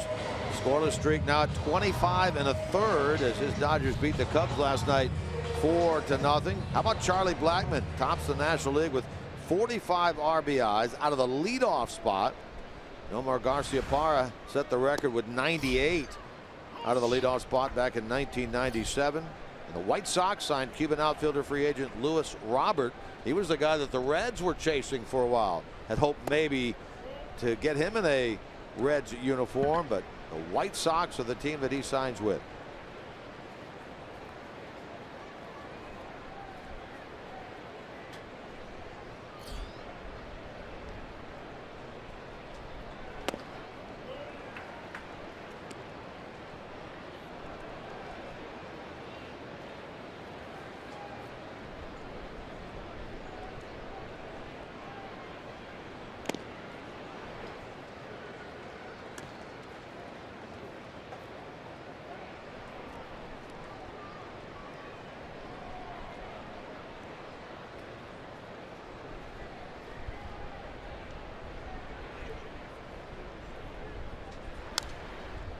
Thinking about Alex Wood, 25 1/3 consecutive scoreless innings.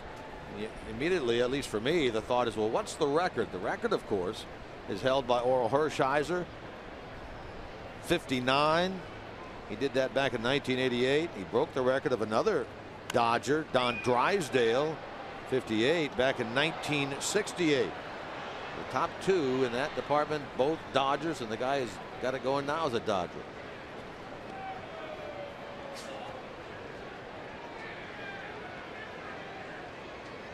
Most recently, what is only 2-3 years ago, Zach Greinke had a long stretch going. Into the alley off the bat here. Freddie Galvis, he's going to get 2, and he'll be at second base to start the bottom of the 5th.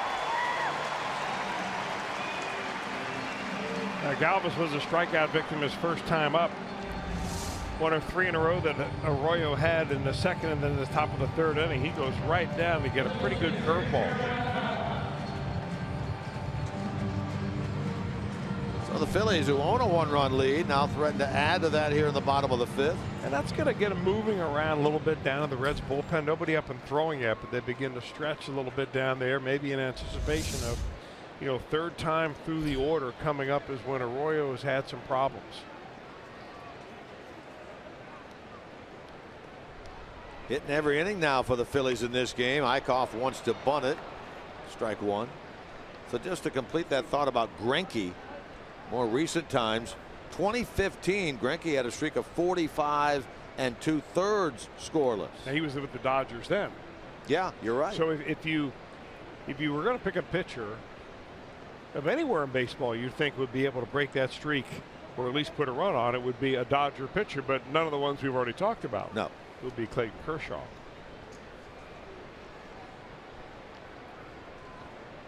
Eichhoff has 2 sacks this year. Arroyo will throw on to first. So Eichhoff gets the sacrifice, going 1-4. The runner over to third base with 1 out. Reminder to start your weekend off with a bang with Fireworks Fridays at GABP. Friday, June the 2nd, cheer on the Reds. They'll take on the Braves. You can watch it for as low as $12. Plus, don't miss a spectacular post-game fireworks show presented by Tri-State Call 811 Partners in Safety. For tickets, visit Reds.com. Austin Bryce is now up and throwing in the Reds bullpen. Infield in for Cincinnati. Hernandez is homered, single. He's 2 for 2.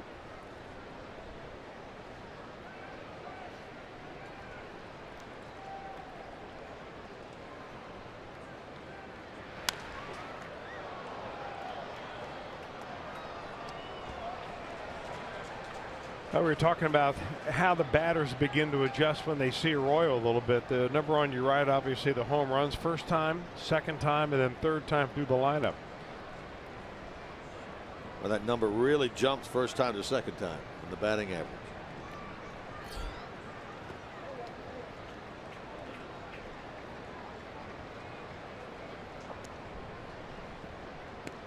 Wasn't it Billy Shakespeare who said familiarity breeds contact?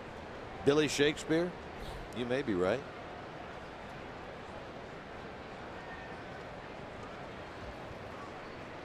I think I had him as a minor league coach somewhere along the way. You had a lot of guys as a minor league coach. No offense. Or it could have been William Shakespeare. Familiarity breeds contempt. Billy? That was Billy's brother.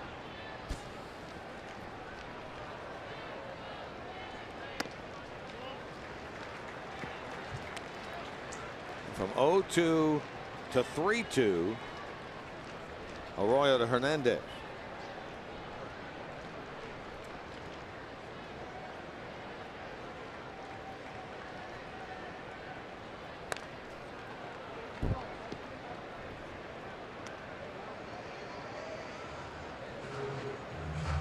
All the runs in this game supplied via the home run. 3 solo shots by Philly, a 2-run homer by Cozart on the Red side of things.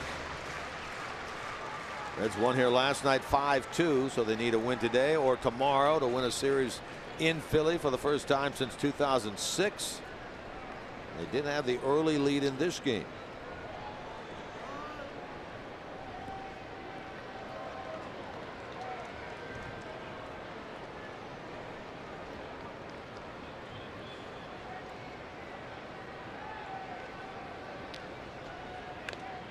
Got it right in on the fist there of Hernandez. Able to stay alive. Second time in 2 pitches that Arroyo has been right on the thumbs of the left-handed hitter. Hernandez kind of jammed himself on the previous curveball, which was 68 miles an hour, and then Arroyo threw a fastball that time.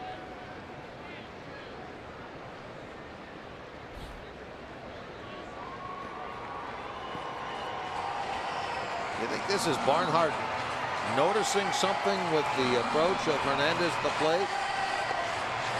Well, it may be as simple as asking Arroyo, what do you feel most comfortable with right here?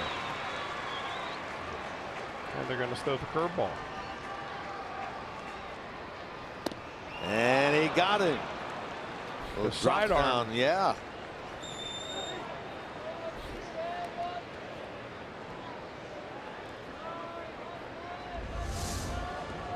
Well, the committee came up with a good decision.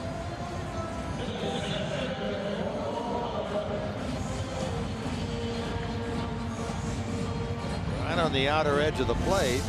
Hernandez, a 4th strikeout victim for Arroyo, and now he can deal with Herrera here and keep us a 1-run game into the 6th.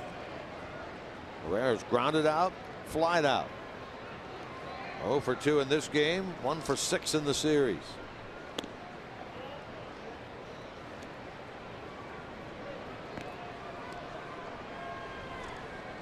Guy was an all-star last year. He had a .361 on-base percentage a year ago. 25 stolen bases. Those numbers, as we've chronicled the last game and a half, way down this year.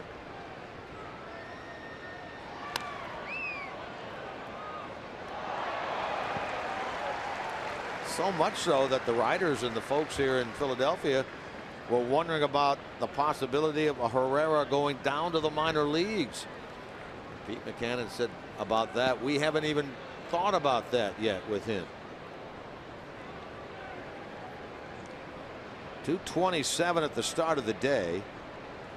And really the same thing as in terms of conversation is going on about Maikel Franco. Started the day at 2:15. Yeah, the joke around here is better save a seat on that bus.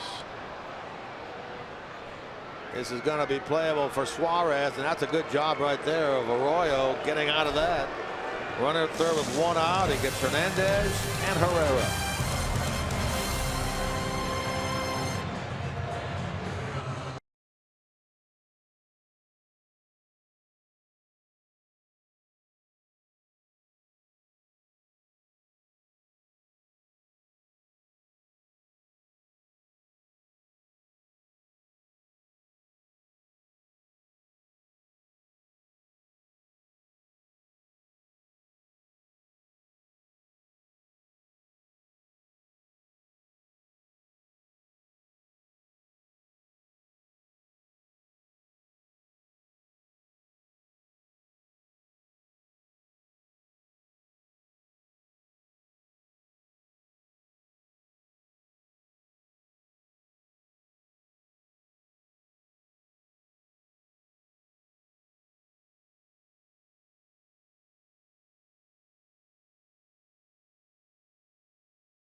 Energy Cup Series heats up under the lights in Charlotte for the longest race of the season. What is it? The Coca-Cola 600 starts at 5:30 Eastern on Fox.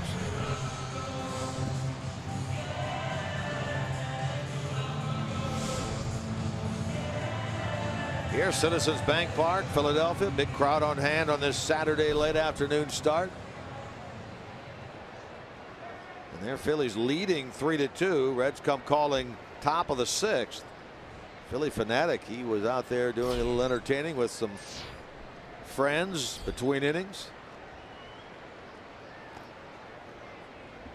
Suarez, Schebler, Jeanette against Eichhoff here in the 6th. Just that 2-run homer in the first by Cozart in terms of runs for the Reds against Eichhoff.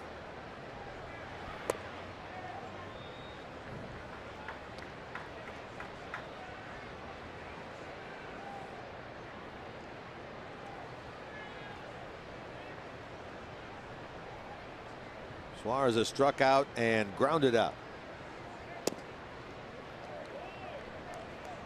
Now that's a pitch he swung at in his first at bat to strike out. He just got teased by that curveball, but looks like he's, Suarez as a young player has really come along mainly because he's able to adjust. We talked about the adjustment he makes with choking up a little bit, but it's a mental adjustment at the plate that you make as well. You remember how a pitcher throws you the first time up and they take it into the next or the subsequent at bats.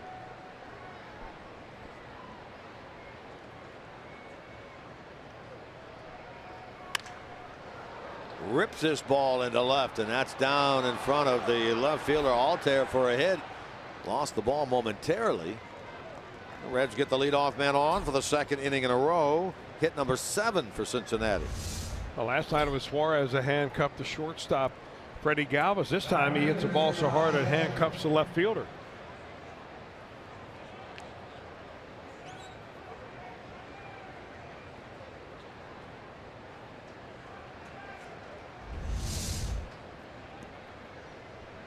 So let's see if the Reds can move him around. Schebler, first opportunity, popped up, struck out.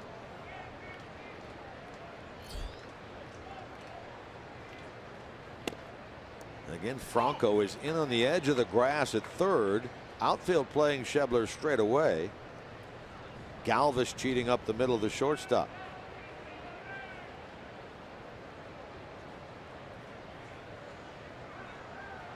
Something we haven't seen a whole lot of here lately. The sun been shining here in Philly. Ooh, he got under it and pops it up. Hernandez, the second baseman, for the first out. Let's take a studio break. Back to Cincinnati we go, and Jeff Pecoro.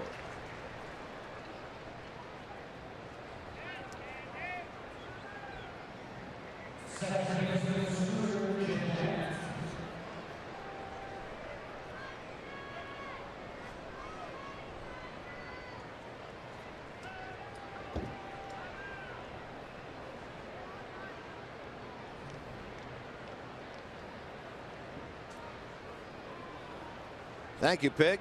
You know, Trout's name was one of the names that we were banting about yesterday. These Phillies hoping in the next couple of years to restock this club with some free agents. Well, they're sitting on a pile of cash. Of course, I'm not sure how much Pete Mackanin has to do with how they're going to spend it. Although Mackanin recently got an extension with an option for 2019. So he'll be around here for at least one more year.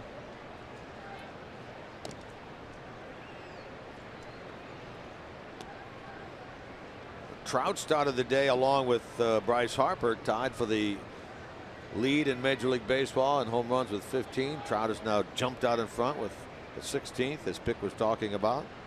That's the interleague game of the day. Angels and the Marlins. There goes the runner.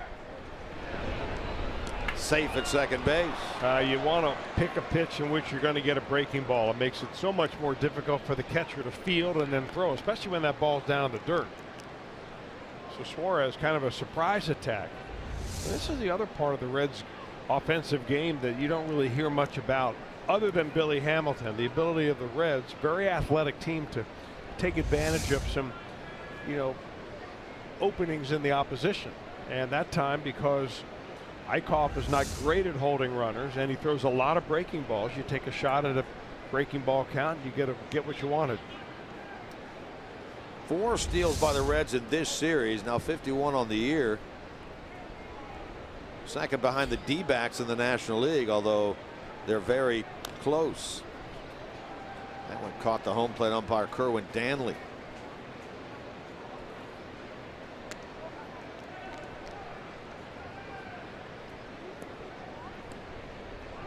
Janetta hit his last time. One of those impressive RZIP numbers for the Reds. Janetta 375. Reds started this series at 276 as a team, 5th in the league.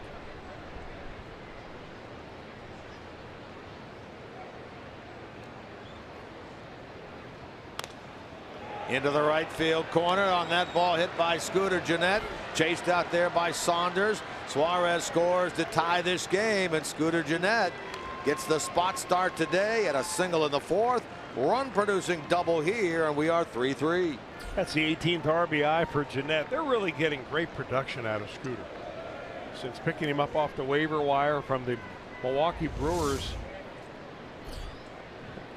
I mean, he's been more than just a guy to come off the bench and occasional pinch hit. He can play all around the infield. He's even started some games out in the outfield, and you match him up against a pitcher that has a hard time with left-handers, and he delivers for his second hit of the game. Pete Mackanin to the mound, takes the baseball from Jared Eichhoff.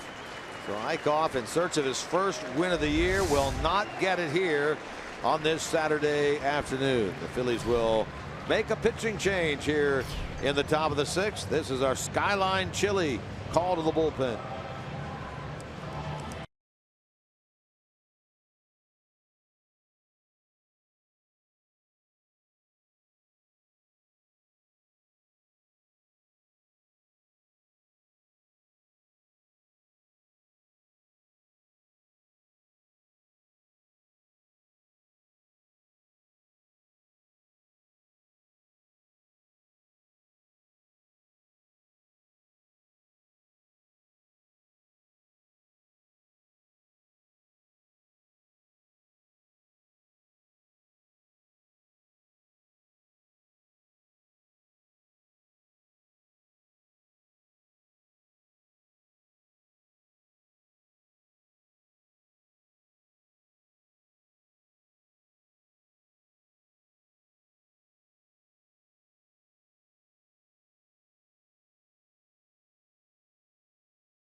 Of the Cincinnati Reds. It may not be reproduced or retransmitted in any form, and the accounts and descriptions of this game may not be disseminated without the express written consent of the Cincinnati Reds.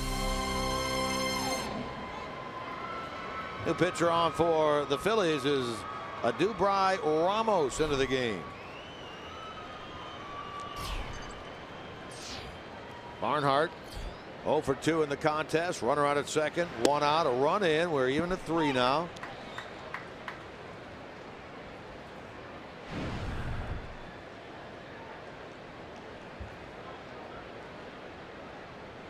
Patrick Kivlahan has now emerged from the Reds dugout, and he is on deck to hit for Arroyo. Reds could get the lead here. Arroyo would be in line to get the victory. There's Kivlahan.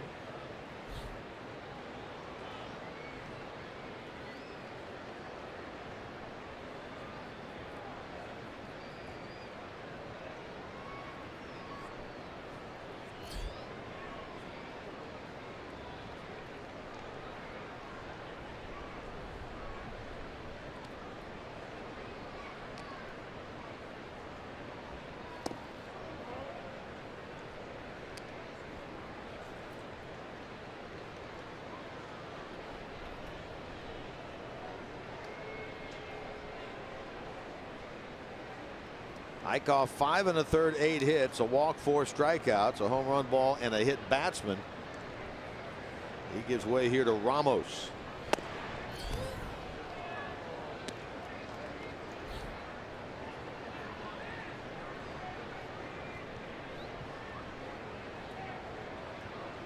Jeanette's RBI double tied this game. He's out at second.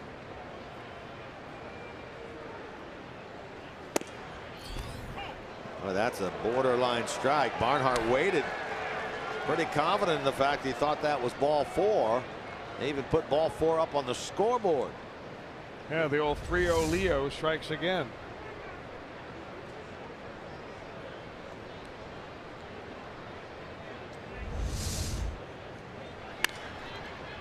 Smash to third. Franco corrals it and throws Barnhart out at first. Well, that's good base running by Jeanette. That's a nice play by the third baseman. Franco comes off to make a play to his left.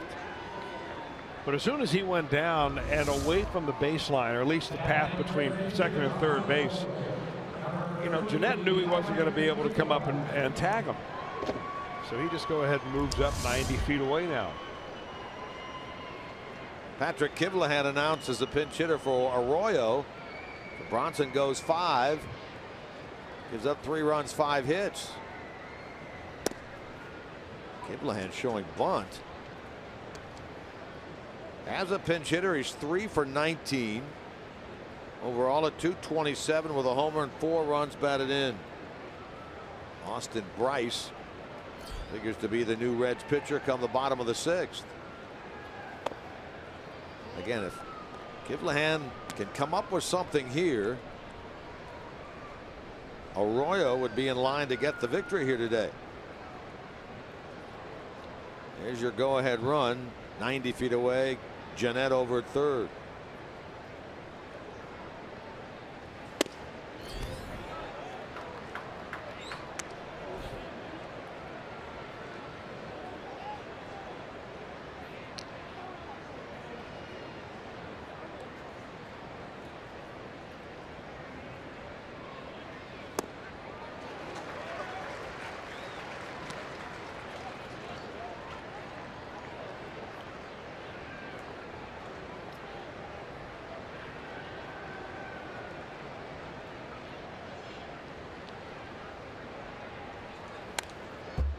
Waited on the breaking ball that time after chasing the previous one outside.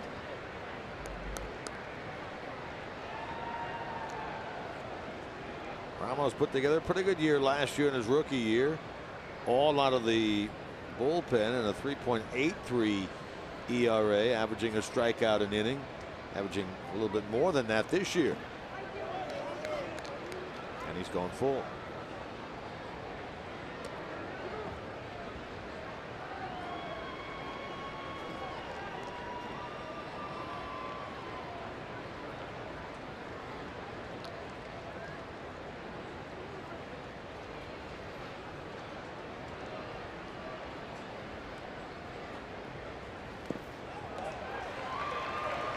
Good adjustment by Kivlehan up there after flailing away at a low and away breaking ball for a strike. Recognized what Ramos was trying to do to him, adjusted, and draws the walk. You know, Ramos comes with a reputation of having an excellent arm, and I'm really surprised that they just went breaking ball after breaking ball right there to Kivlehan. Bob McClure, former left-handed pitcher. Now, you talk about a guy with a good pickoff move. He may have had one of the best ever. Yeah. McClure. Well, he goes to the mound. Certainly one of the best Wyatt Earp mustaches you'll ever see. It's a good way to describe that.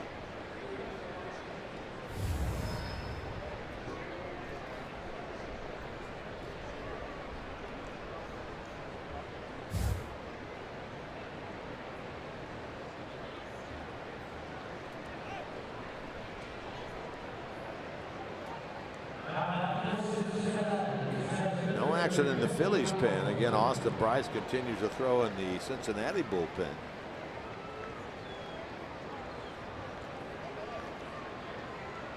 Reds led early 2-0. Phillies on the strength of 3 solo homers took a 3-2 lead. Reds have tied things here in the 6th.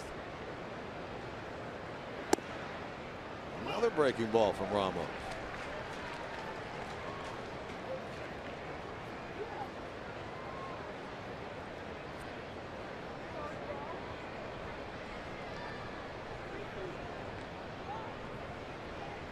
That was nearly a balk by Ramos. At the very last moment, time was called as Cameron Rupp jumped up in front of home plate, but he kind of shivered a little bit out there. Franco's way in at third. Really laid down that bunt that started the game that way. Really thinks that one was high.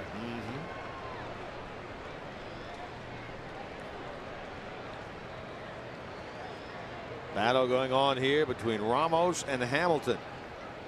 Go ahead run at third, 2 out. Rupp can't find the ball. Luckily for the Phillies, it bounced the way it did. And it bounced behind him. Jeanette could have scored. Ball bounced into fair territory. Well, he goes fast. He goes curveball, fastball, and then breaking ball in the dirt. Rupp does about everything he can to get that big body of his in front of it, and he does block it. Saw a look of disappointment there in Jeanette's face. He didn't get the break that he wanted. Not his break, but the break of where the ball was going to bounce.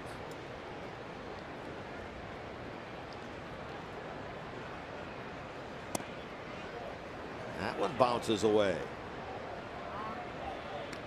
2-2.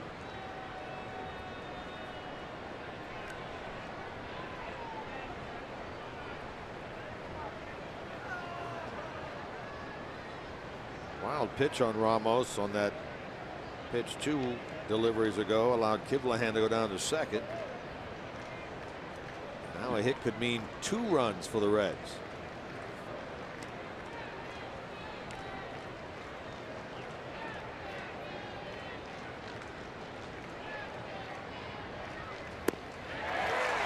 Breaking ball again. Hamilton strikes out. Ramos with a little fist bump as he leaves the mound.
In a month, the Reds' top 6 ballpark pass.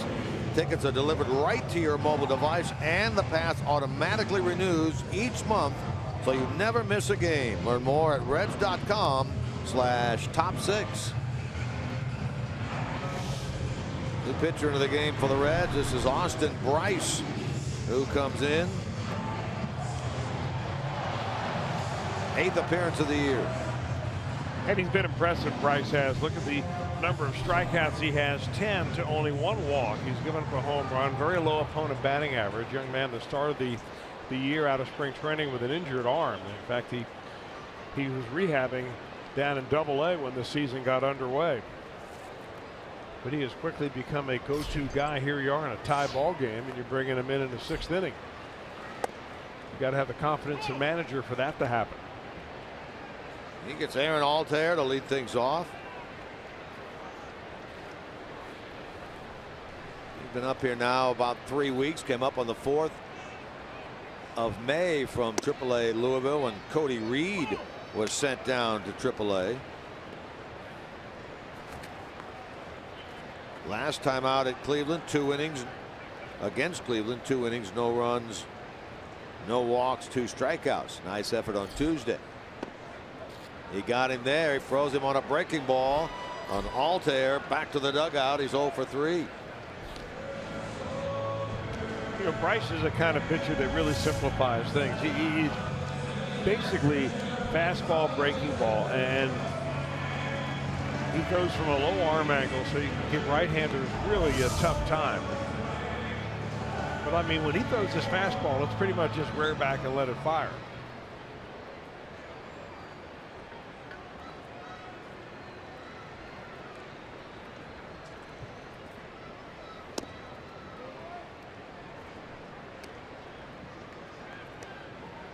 Bryce came over in the Dan Straley deal, and between he and Luis Castillo, that may turn out to be one of the better trades the Reds have made in a while.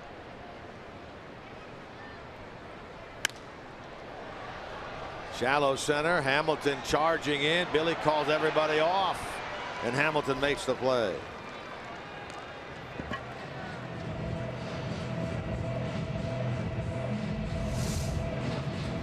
Jeanette going out, Kozak going out, and watch them both peel away as soon as Billy opens his mouth and says he has it. And indeed he did. So 2 out. Phillies have had a hit in every inning in this game. So here they are with Saunders at the plate. Bryce trying to retire them in order for the first time today. A shift against this big guy, left-handed hitter. Homer and flied out. He's 1 for 2.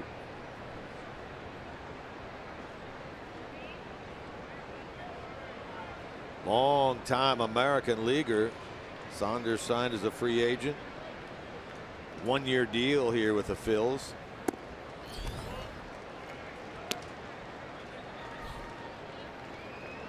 He was an all-star last year. He hit 24 home runs, 57 RBIs for the Blue Jays.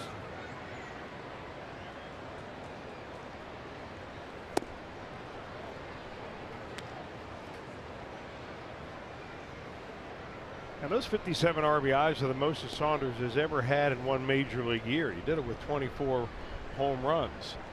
He's had a year in which he's hit 19 home runs. That's when he was with the Mariners. That's a fair ball. Votto will field Bryce, and they just did get him at first base.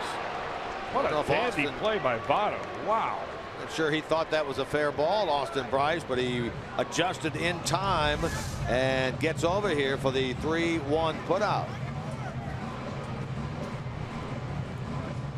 Boy, just a fraction of a second before Saunders touched the bag. Phillies go in order for the first time this afternoon.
Summary as we enter the 7th inning. Been a big day for Zach Kozart. Home run in the first, a double in the third, and in his third at bat, this is a single. So he's a triple away from the cycle. He'll be leading things off in the 7th. Phillies have used 3 solo home runs for their offense today. That one by Cesar Hernandez, this one by Michael Saunders, and then Tommy Joseph in the bottom of the 4th. Gave the Phillies a 3-2 lead. This double by Scooter Gennett into the right field corner. That played at Suarez. That tied the game at 3. That's our Honda game summary. 3-8-0 Reds, 3-5-0 Phils. Middle game of this 3-game series.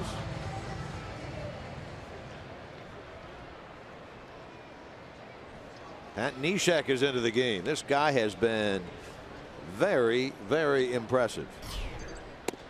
Well, he's one of the more athletic 36-year-old pitchers that you're going to find. I mean, he gives you a very unusual delivery, but he finishes in a position where he can field a position very well.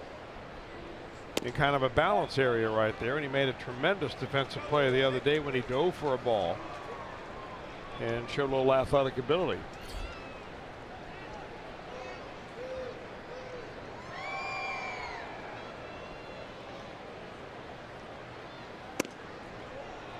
He doesn't throw overly hard, Neshek does. Here he is the other day on Thursday. When covering a bunt coming off the mound, diving for that, he catches it and then doubles up the runner at first base. That was against the Colorado Rockies. Yeah, that's pretty good movement right there for a 36-year-old. Guy came over to the Phillies from Houston in an off-season trade, but if you look at his last 4 or 5 years, everywhere he goes, he's very impressive. Then he moves on and goes somewhere else. And he's been a lot of places. 4 years in Minnesota, 1 year with the Padres, a couple of years with the Oakland A's. And then he went to St. Louis for a year where he pitched in 71 games for the Cardinals. That's where Reds fans got to see him most. And then the last 2 seasons, as you said, with the Astros.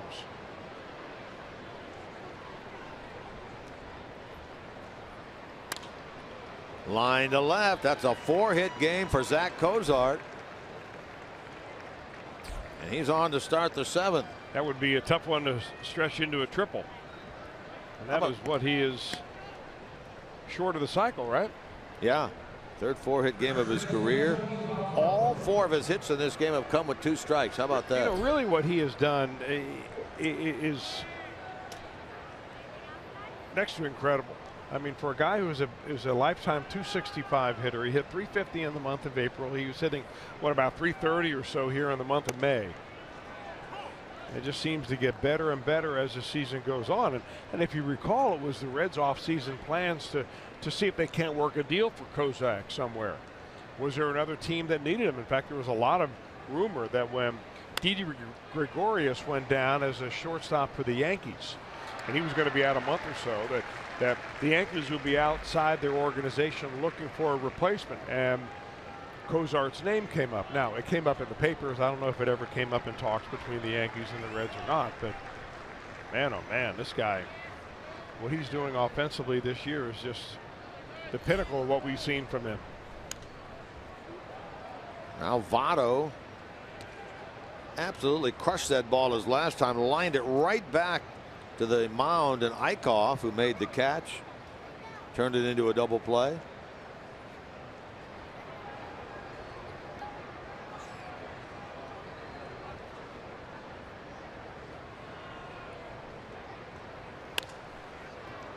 To the shortstop this time.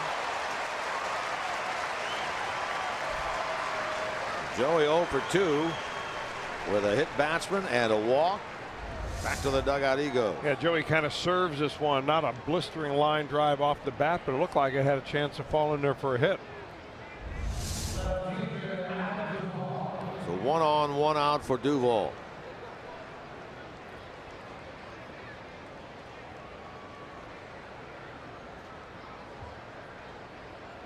He's lined out, reached on the fielder's choice, and struck out. He's 0 for 3 today.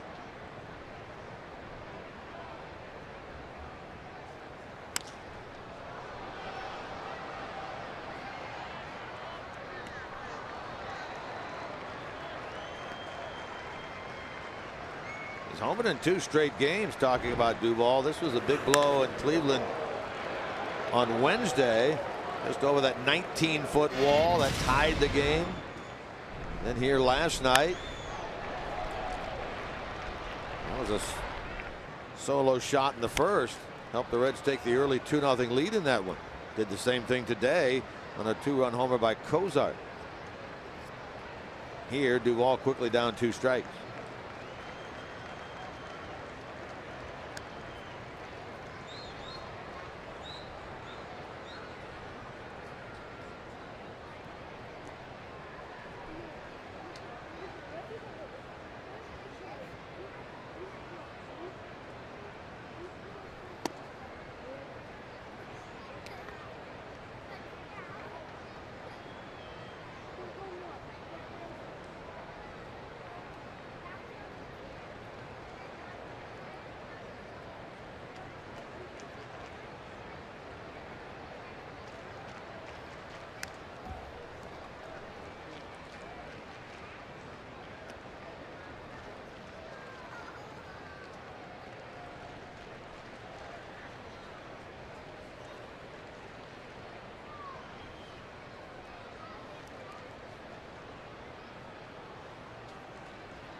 Cozart being held by Joseph.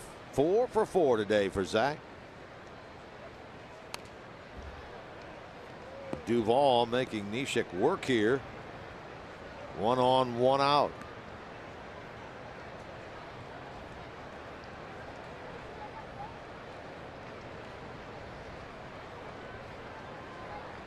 Neshek, born in Madison, Wisconsin, played collegiately at Butler up in Indianapolis.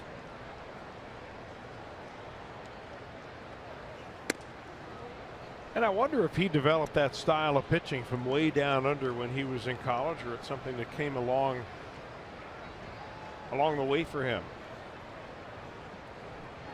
He's always been a reliever. 443rd big league appearance here today, all of them out of the bullpen.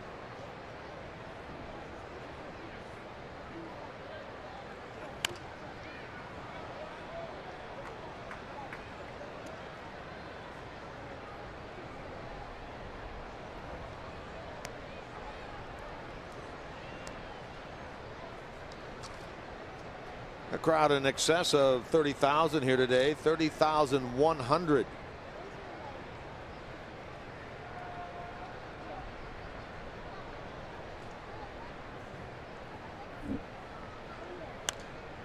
And another foul ball.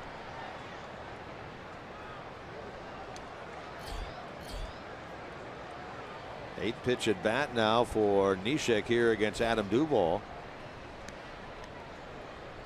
Cozart singled. Votto hit a soft line out to the shortstop.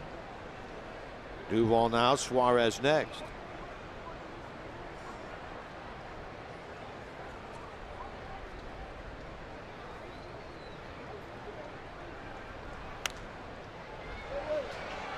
Let's see if this is playable for Rupp. Off with the mask, and he'll make the catch.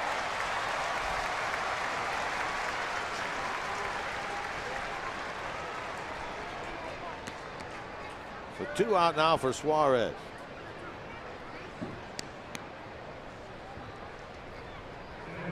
Bullpen of the Phillies, really their pitching has not been a position of strength for them this year. Their bullpen has given up the most home runs in the National League, near the bottom in terms of ERA. Neris has done a pretty good job. Neshek has done an exceptional job. Ramos has done a pretty good job. Fly ball left center field, and getting over there to make the catch is Altair. So leadoff single by Cozart wasted. Stretch time in Philly.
When the Reds take on the Braves, and you can see it for as low as $12. Plus, the first 20,000 fans in attendance will receive an Anthony DeSclafani bobblehead. Thanks to Ram Trucks. For tickets, visit Reds.com. Anthony DeSclafani on the trip as they monitor his early stages of throwing. Once again, he will head back to Arizona to continue rehabbing. 3-3 game, boys. All right, let's see if Austin Bryce can continue the good work that he started in the 6th. He set the Phillies down in order. Just got over to first to retire Saunders to end that inning. Maikel Franco first up here in the home 7th inning.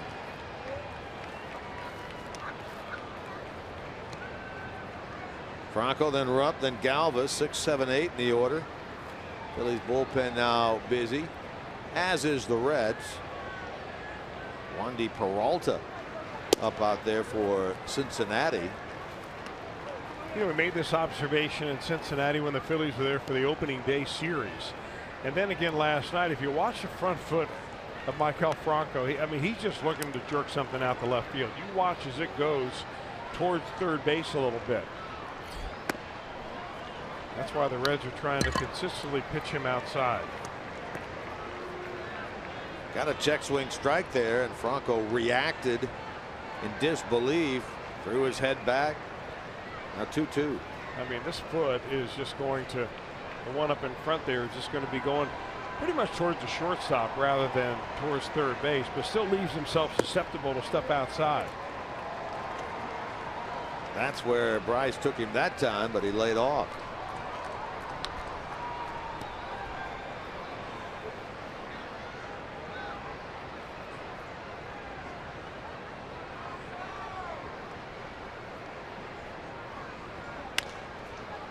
To third, good short hop pick by Suarez, and he'll throw Franco out easily.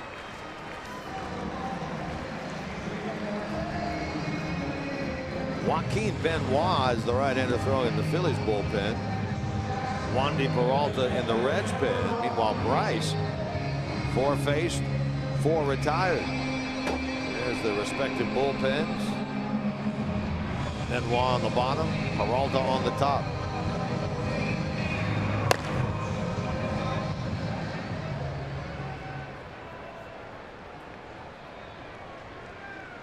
Cameron Rupp was struck out and flied out.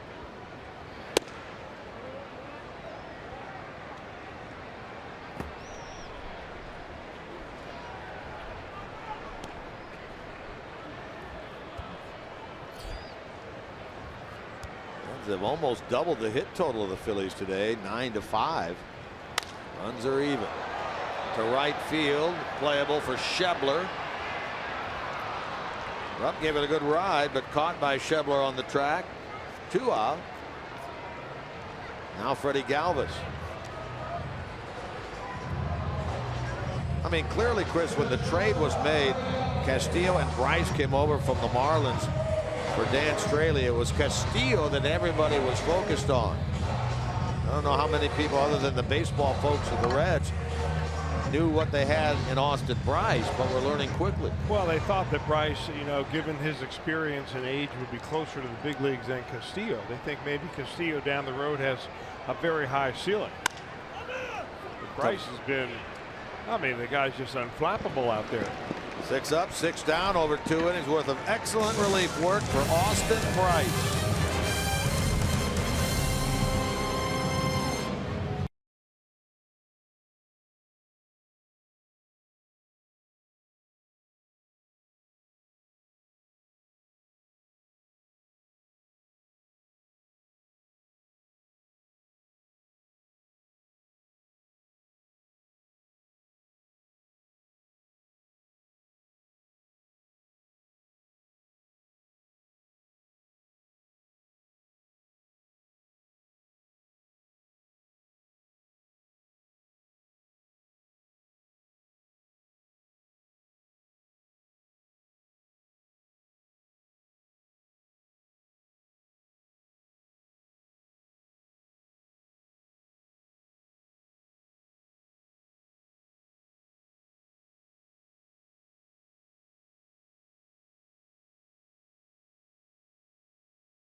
Philadelphia, their third reliever.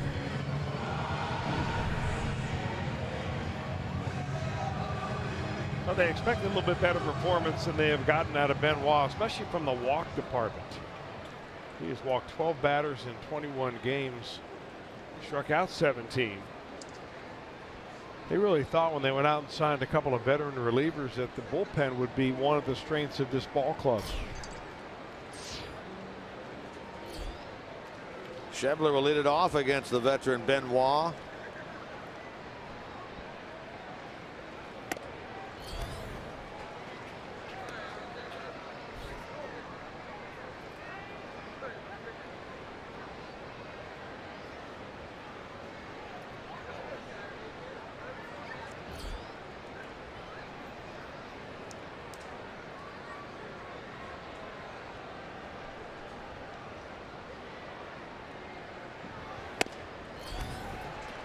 With gas up and in, back to Schebler, and he does not catch up.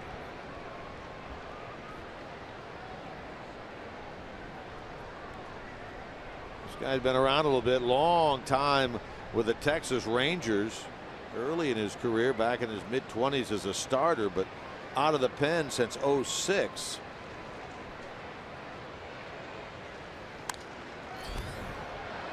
Well, he's always had a great arm and a blazing fastball. But that has not, along with the other relievers the Phillies are running out there, have not really translated to converting opportunities into saves. In fact, they've got the lowest save percentage conversion rate in baseball.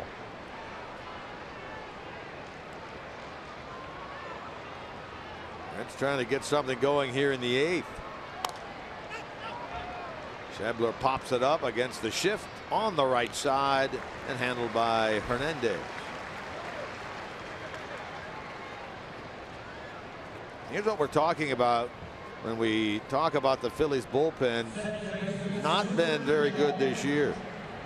You know, you combine that with an offense that struggles to play and score runs, and a defense that is somewhat iffy, and you've got a team that is right down around the cellar dwellers in all of baseball. Well, they come into today with the worst record in the big leagues at 16 wins, 30 losses after the Marlins won last night. Those two teams went into yesterday even.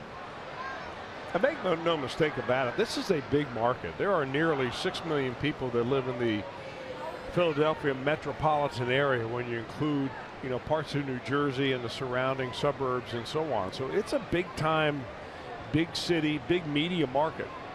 And they figure that they will soon be a whole lot better if they can sign the right players. Well, this ballpark sits right in the hub of all three sports facilities. You know, kind of like what they have in Cincinnati, you know, but what they're missing down here is what we do have in Cincinnati, which is kind of the development between the stadiums, restaurants and nightclubs, bars, other things to go to both before and after the games. You know, here you come to, I mean, it's a great area down here in South Philly. You know, you can park, you walk to the venue, everything's nice and clean and safe and so on, but there's not a whole lot to do to hang out to get you down here ahead of time unless you're going to, you know, tailgate, and then you get in your cars or you take the public transportation and head on out.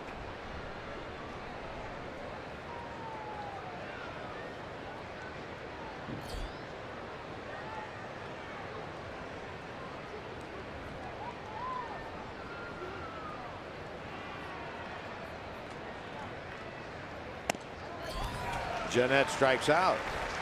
So Schebler pops up. Jeanette strikes out. Here's what we're talking about. There's Citizens Bank Park.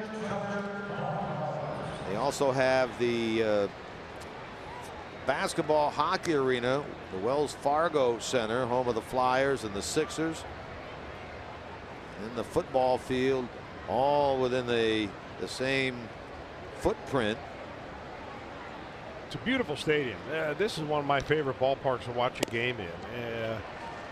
I mean, they have great sight lines. I don't think there's a bad seat in the house. Concessions are very good. People get excited, at least over the last few years. Not the last few, but when the Phillies are really going good. Back in the early 2000s, this place was rocking and rolling. And we talked last night about the fact that they had, our stat man Ed said, what, over 250 straight sellouts here at one point.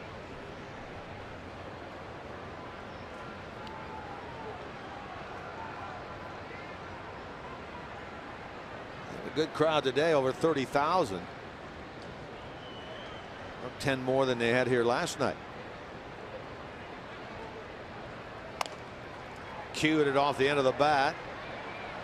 Galvis makes the play, and Benoit does his job, setting the Phillies, or setting the Reds rather, in order in the 8th.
"30 minutes beforehand here on Fox Sports Ohio with Reds Live pregame presented by Ray St. Clair Roofing.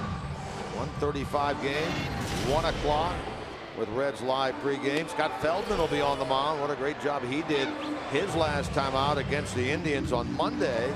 Picked up the win, 6 innings of 1 run, 4 hit, 9 strikeout baseball. That was a season best for him.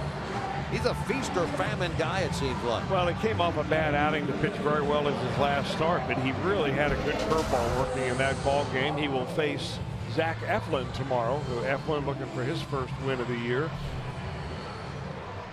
Reds have to win this one first, and they're tied up here, bottom of the 8th inning. Wandy Peralta will be the new Reds hurler.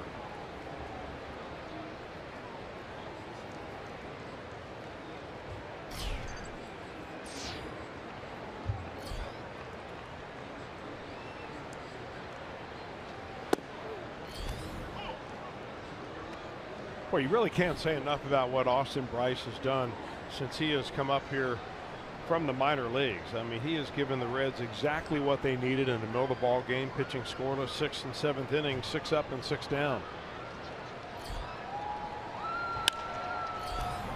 Foul ball past third by the pinch hitter Blanco.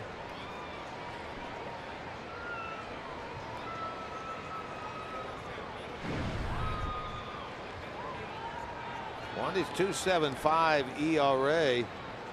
That was really jumped, what, about a week or so ago when he gave up 4 runs in less than an inning's worth of work against the Rockies. He was down right near 1 before that performance.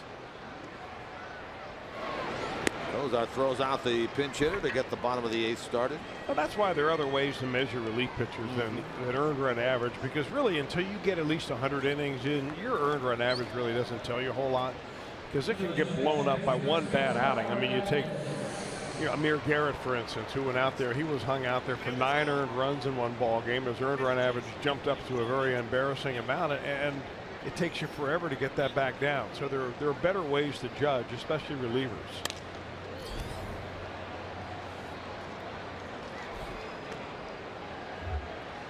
What you really like about Peralta is that he really came out of nowhere. I mean, maybe in the minor leagues, he attracted some attention by what he's done the last few years down there. But I mean, his velocity has popped up. His command has gotten so much better.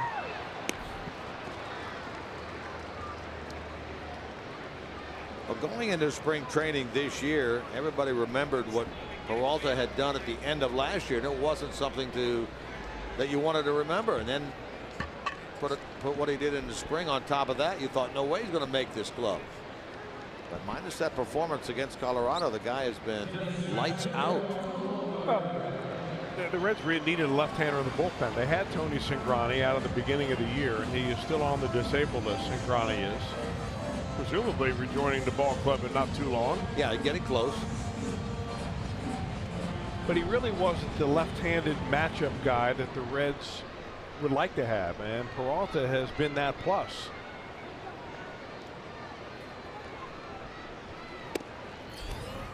Well, going into the ninth inning last night, the Reds had a streak out of their bullpen of 18 2/3 straight without giving up an earned run. They gave up one earned run last night. That was against Wojciechowski. Bryce has turned in 2 perfect, and Peralta so far in this inning retired the first 2.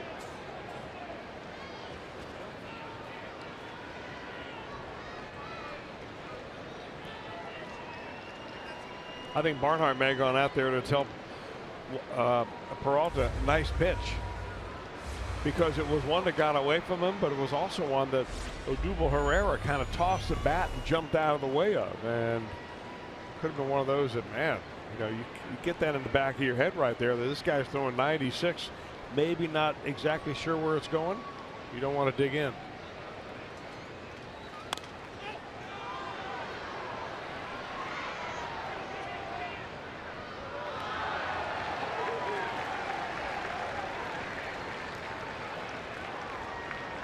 The Phillies have not exactly mounted an attack in this game, despite scoring 3 runs. Those were all solo homers against Arroyo, and a leadoff double by Galvis in the 5th. That's the last base runner they've had. 11 in a row by Reds pitching since that time.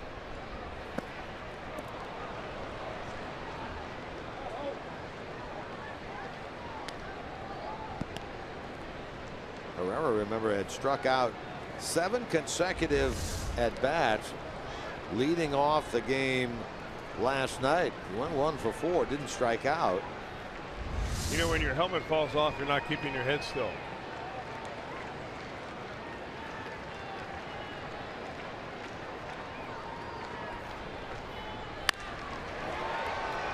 Hamilton chasing. Billy will get there.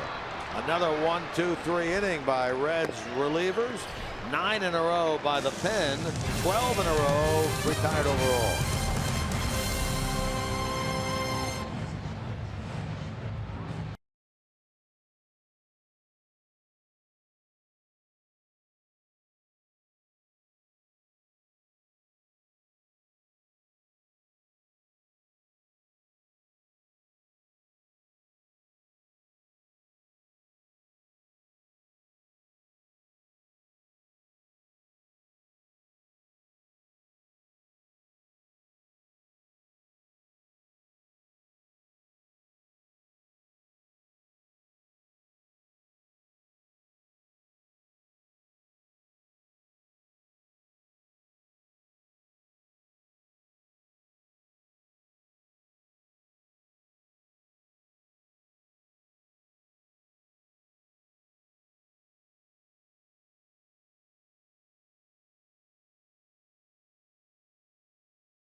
From Deerfield Village Golf Club. That's next week. You can order your badges at memorialbadges.com. The Memorial Tournament next week.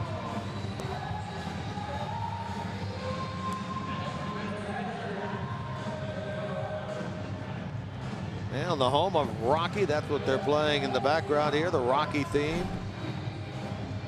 And in the midst of all that, avid Reds fans here at Citizens Bank Park.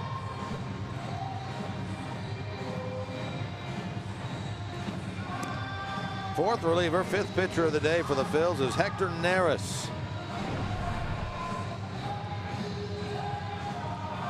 He's been closing for this team.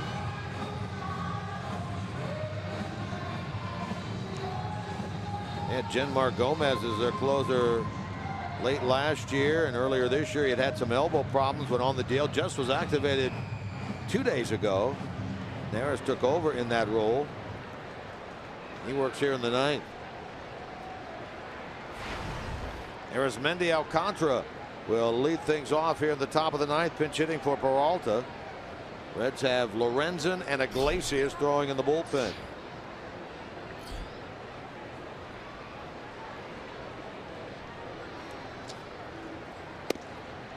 Alcantara's been very good off the bench this year, 6 out of 13 as a pinch hitter.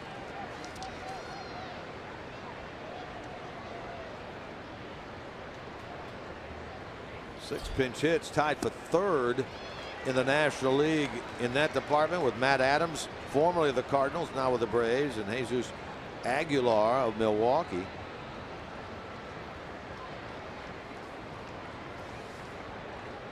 Trying to get something started here in the ninth of a 3-3 game.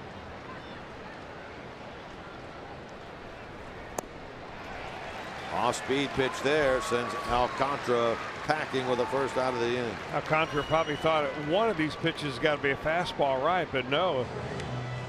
The out pitch that Neris uses is that split finger pitch. He just more like a fork ball. He really gets that ball right between his index finger and his middle finger, and you can see the action on it. He loads it up every time he puts the ball in the glove, as you can see too. There it is. Top of the order now, Billy Hamilton. There's that defensive look again. Way in at third is Franco.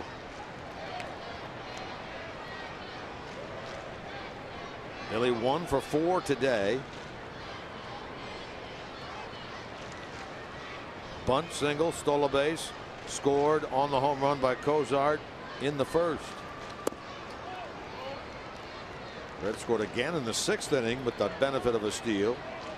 Suarez hit, stole second, scored on the double by Jeanette.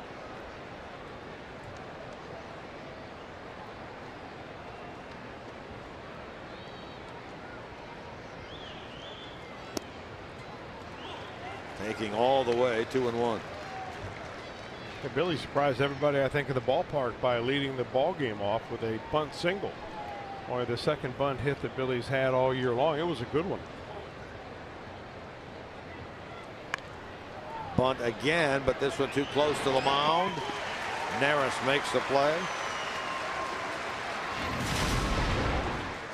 What a day it's been for this guy, Zach Cozart. He homered in the first inning, his 5th of the year. Gave the Reds the early 2-0 lead. This is a double off Eichhoff in the 3rd. Out of the reach out there, the left fielder Altair. Single to right center, that came in the 5th. And going for the cycle his last time, did get a hit, a line drive into left, so he's 4 for 4, equaling a career high in hits in a game, and still up there now with an opportunity for the cycle.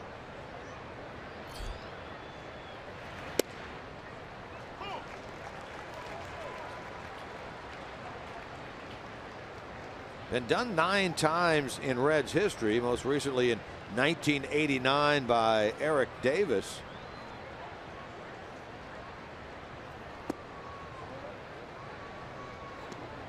Frank Robinson did it back in '59, and everything before that.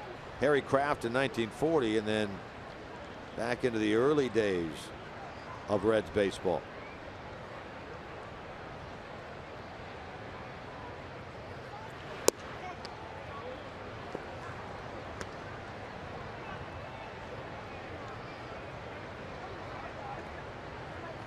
3-3 in the ninth with 2 out, nobody on. If the Reds do nothing here, it would figure to be Lorenzen in. If they do come up with something, Iglesias. Both throwing in the bullpen.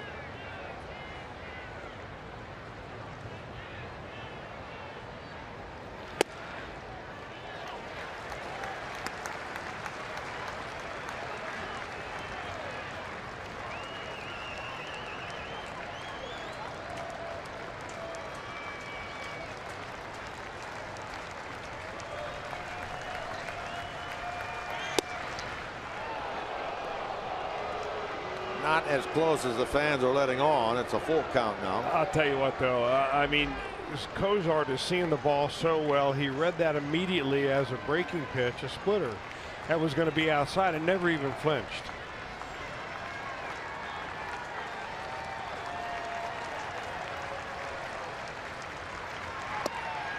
Boy, I'll tell you. That's the other part of the game that we haven't really talked about with Zach Cozart. The number of walks. The amazing increase in the number of walks he's taking this year compared to years past. I mean, he's a lot like Votto in that he's not chasing as many pitches out of the zone, and he's being aggressive on those pitches that are in the zone. That's what every hitting coach preaches, and only a few players are able to do that. Well, he's second only to Votto on the team in walks. That's his 23rd. He's the go-ahead run now at first base with 2 out.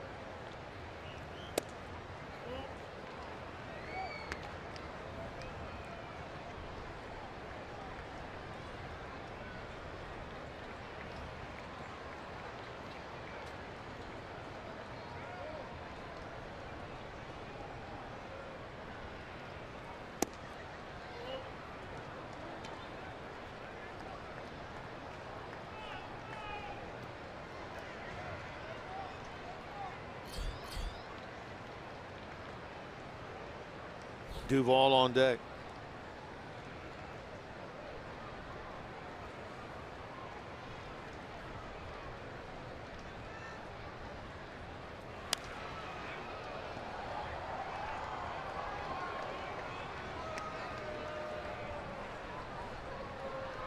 Votto's only had 1 career at bat against Hector Neris, and that was a strikeout.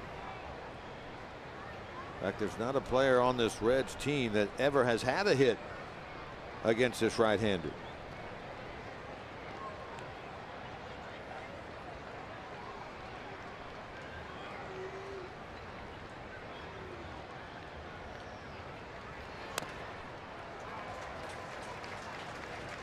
Two and two. Looking ahead to the Philly 9th inning. 3, 4, 5. Aaron Altair, Tommy Joseph, Michael Saunders against either Lorenzen or Iglesias.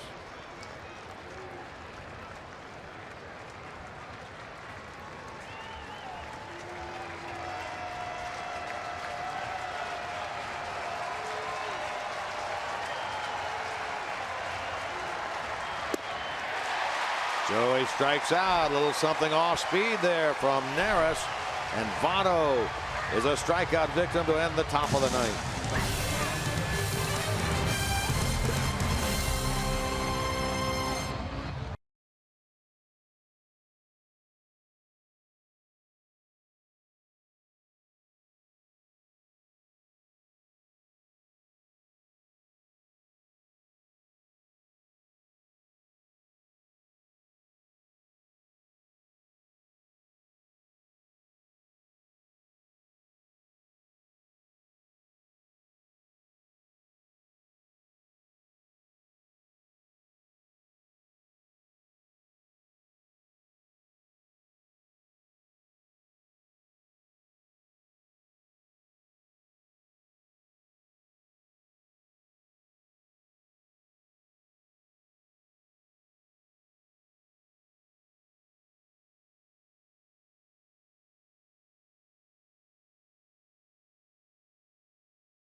been brought to you by Kroger. Stop by your neighborhood Kroger to save big store-wide. Great food, low prices at Kroger.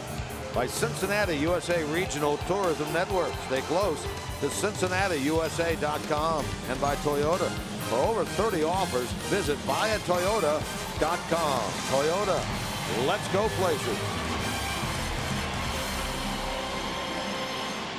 Sun shining here at Citizens Bank Park in Philadelphia. Reds trying to make it 2 in a row over this Phillies bunch. Won last night 5-2.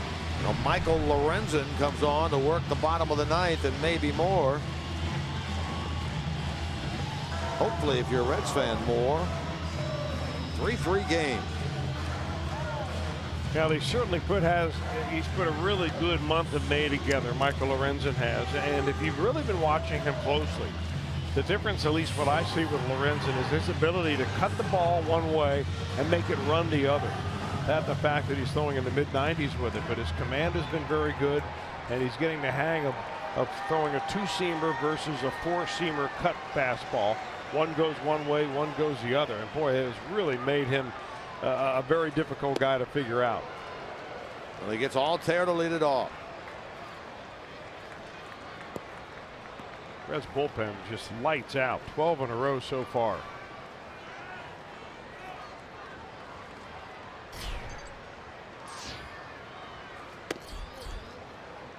Ball and a strike.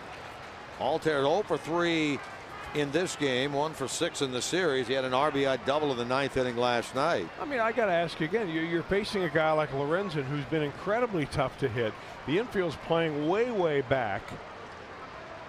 And you're going to go up there and slug away anyway, although Altair has a chance to leave the yard if he gets his pitch. Votto way off the bag at first. Suarez nearly on top of the line at third. I'm just seeing more and more defenses daring hitters to lay a bunt down, and they don't do it.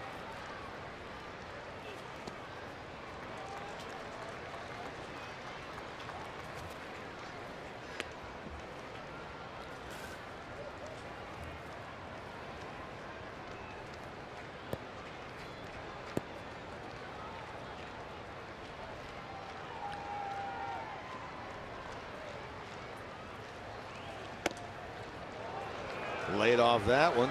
You know, Lorenzen has this little moment at the very top of his delivery. If you watch his left leg, when he gets it up there, there's an ever so slight hesitation. And that just lets him kind of load up and balance without gliding to the plate too fast. Base hit starts the bottom of the 9th for Aaron Altair of the Phillies. Their first hit since the 5th inning, their 6th hit of the game. That's the winning run aboard here in the bottom of the 9th.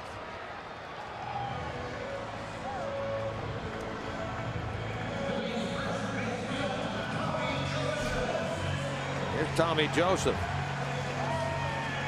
Talked yesterday about the fact that they played 11 innings here on Thursday afternoon.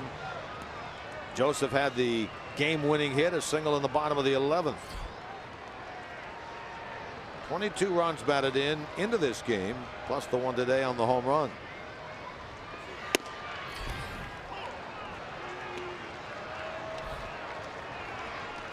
Lorenzen last worked Wednesday at Cleveland, picked up the win.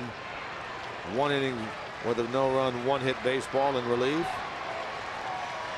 Phillies are banking on a base hit. Lorenzen's banking on another ground ball. He's thrown a ton of them this year. That's just foul. Reds are in real trouble if that thing is fair. No balls, 2 strikes.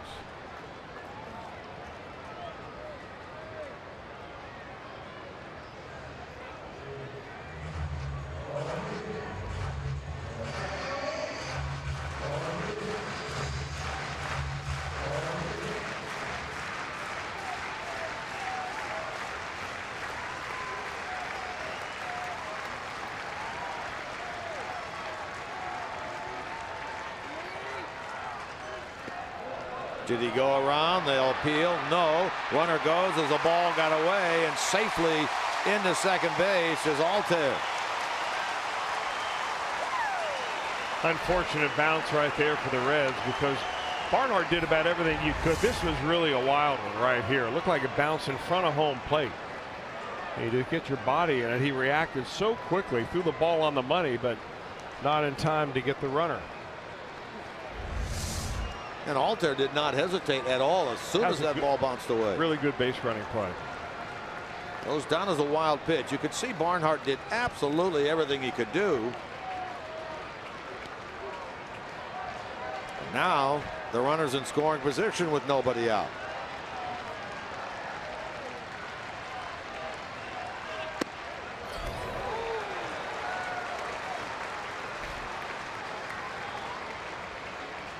We're setting him up for that breaking ball again. That fastball right underneath his elbows. Will he snap off another one right here?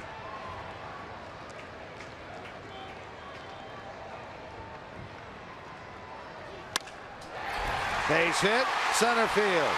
Altair to the plate, and the Phillies have tied this series in a game apiece. Tommy Joseph did it on Thursday, and he does it here on Saturday. A game-winning base hit that scores Altair. And the Phillies come out triumphant. 4-3 is the final score. Take a look at our Miller Time moment of the game. And you just saw it in real time. Michael Lorenzen delivered the pitch to Tommy Joseph. Solid single into left center field. And the Phillies win it 4-3. And so the rubber game of this one will come to tomorrow at 1:35. Altair, a good break off second. Heads up base running, got him from first to second on the ball that bounced away from Barnhart. The Phillies get their 17th win of the year. This series is 1-1 going into the rubber game tomorrow afternoon. Reds Live post game comes up next.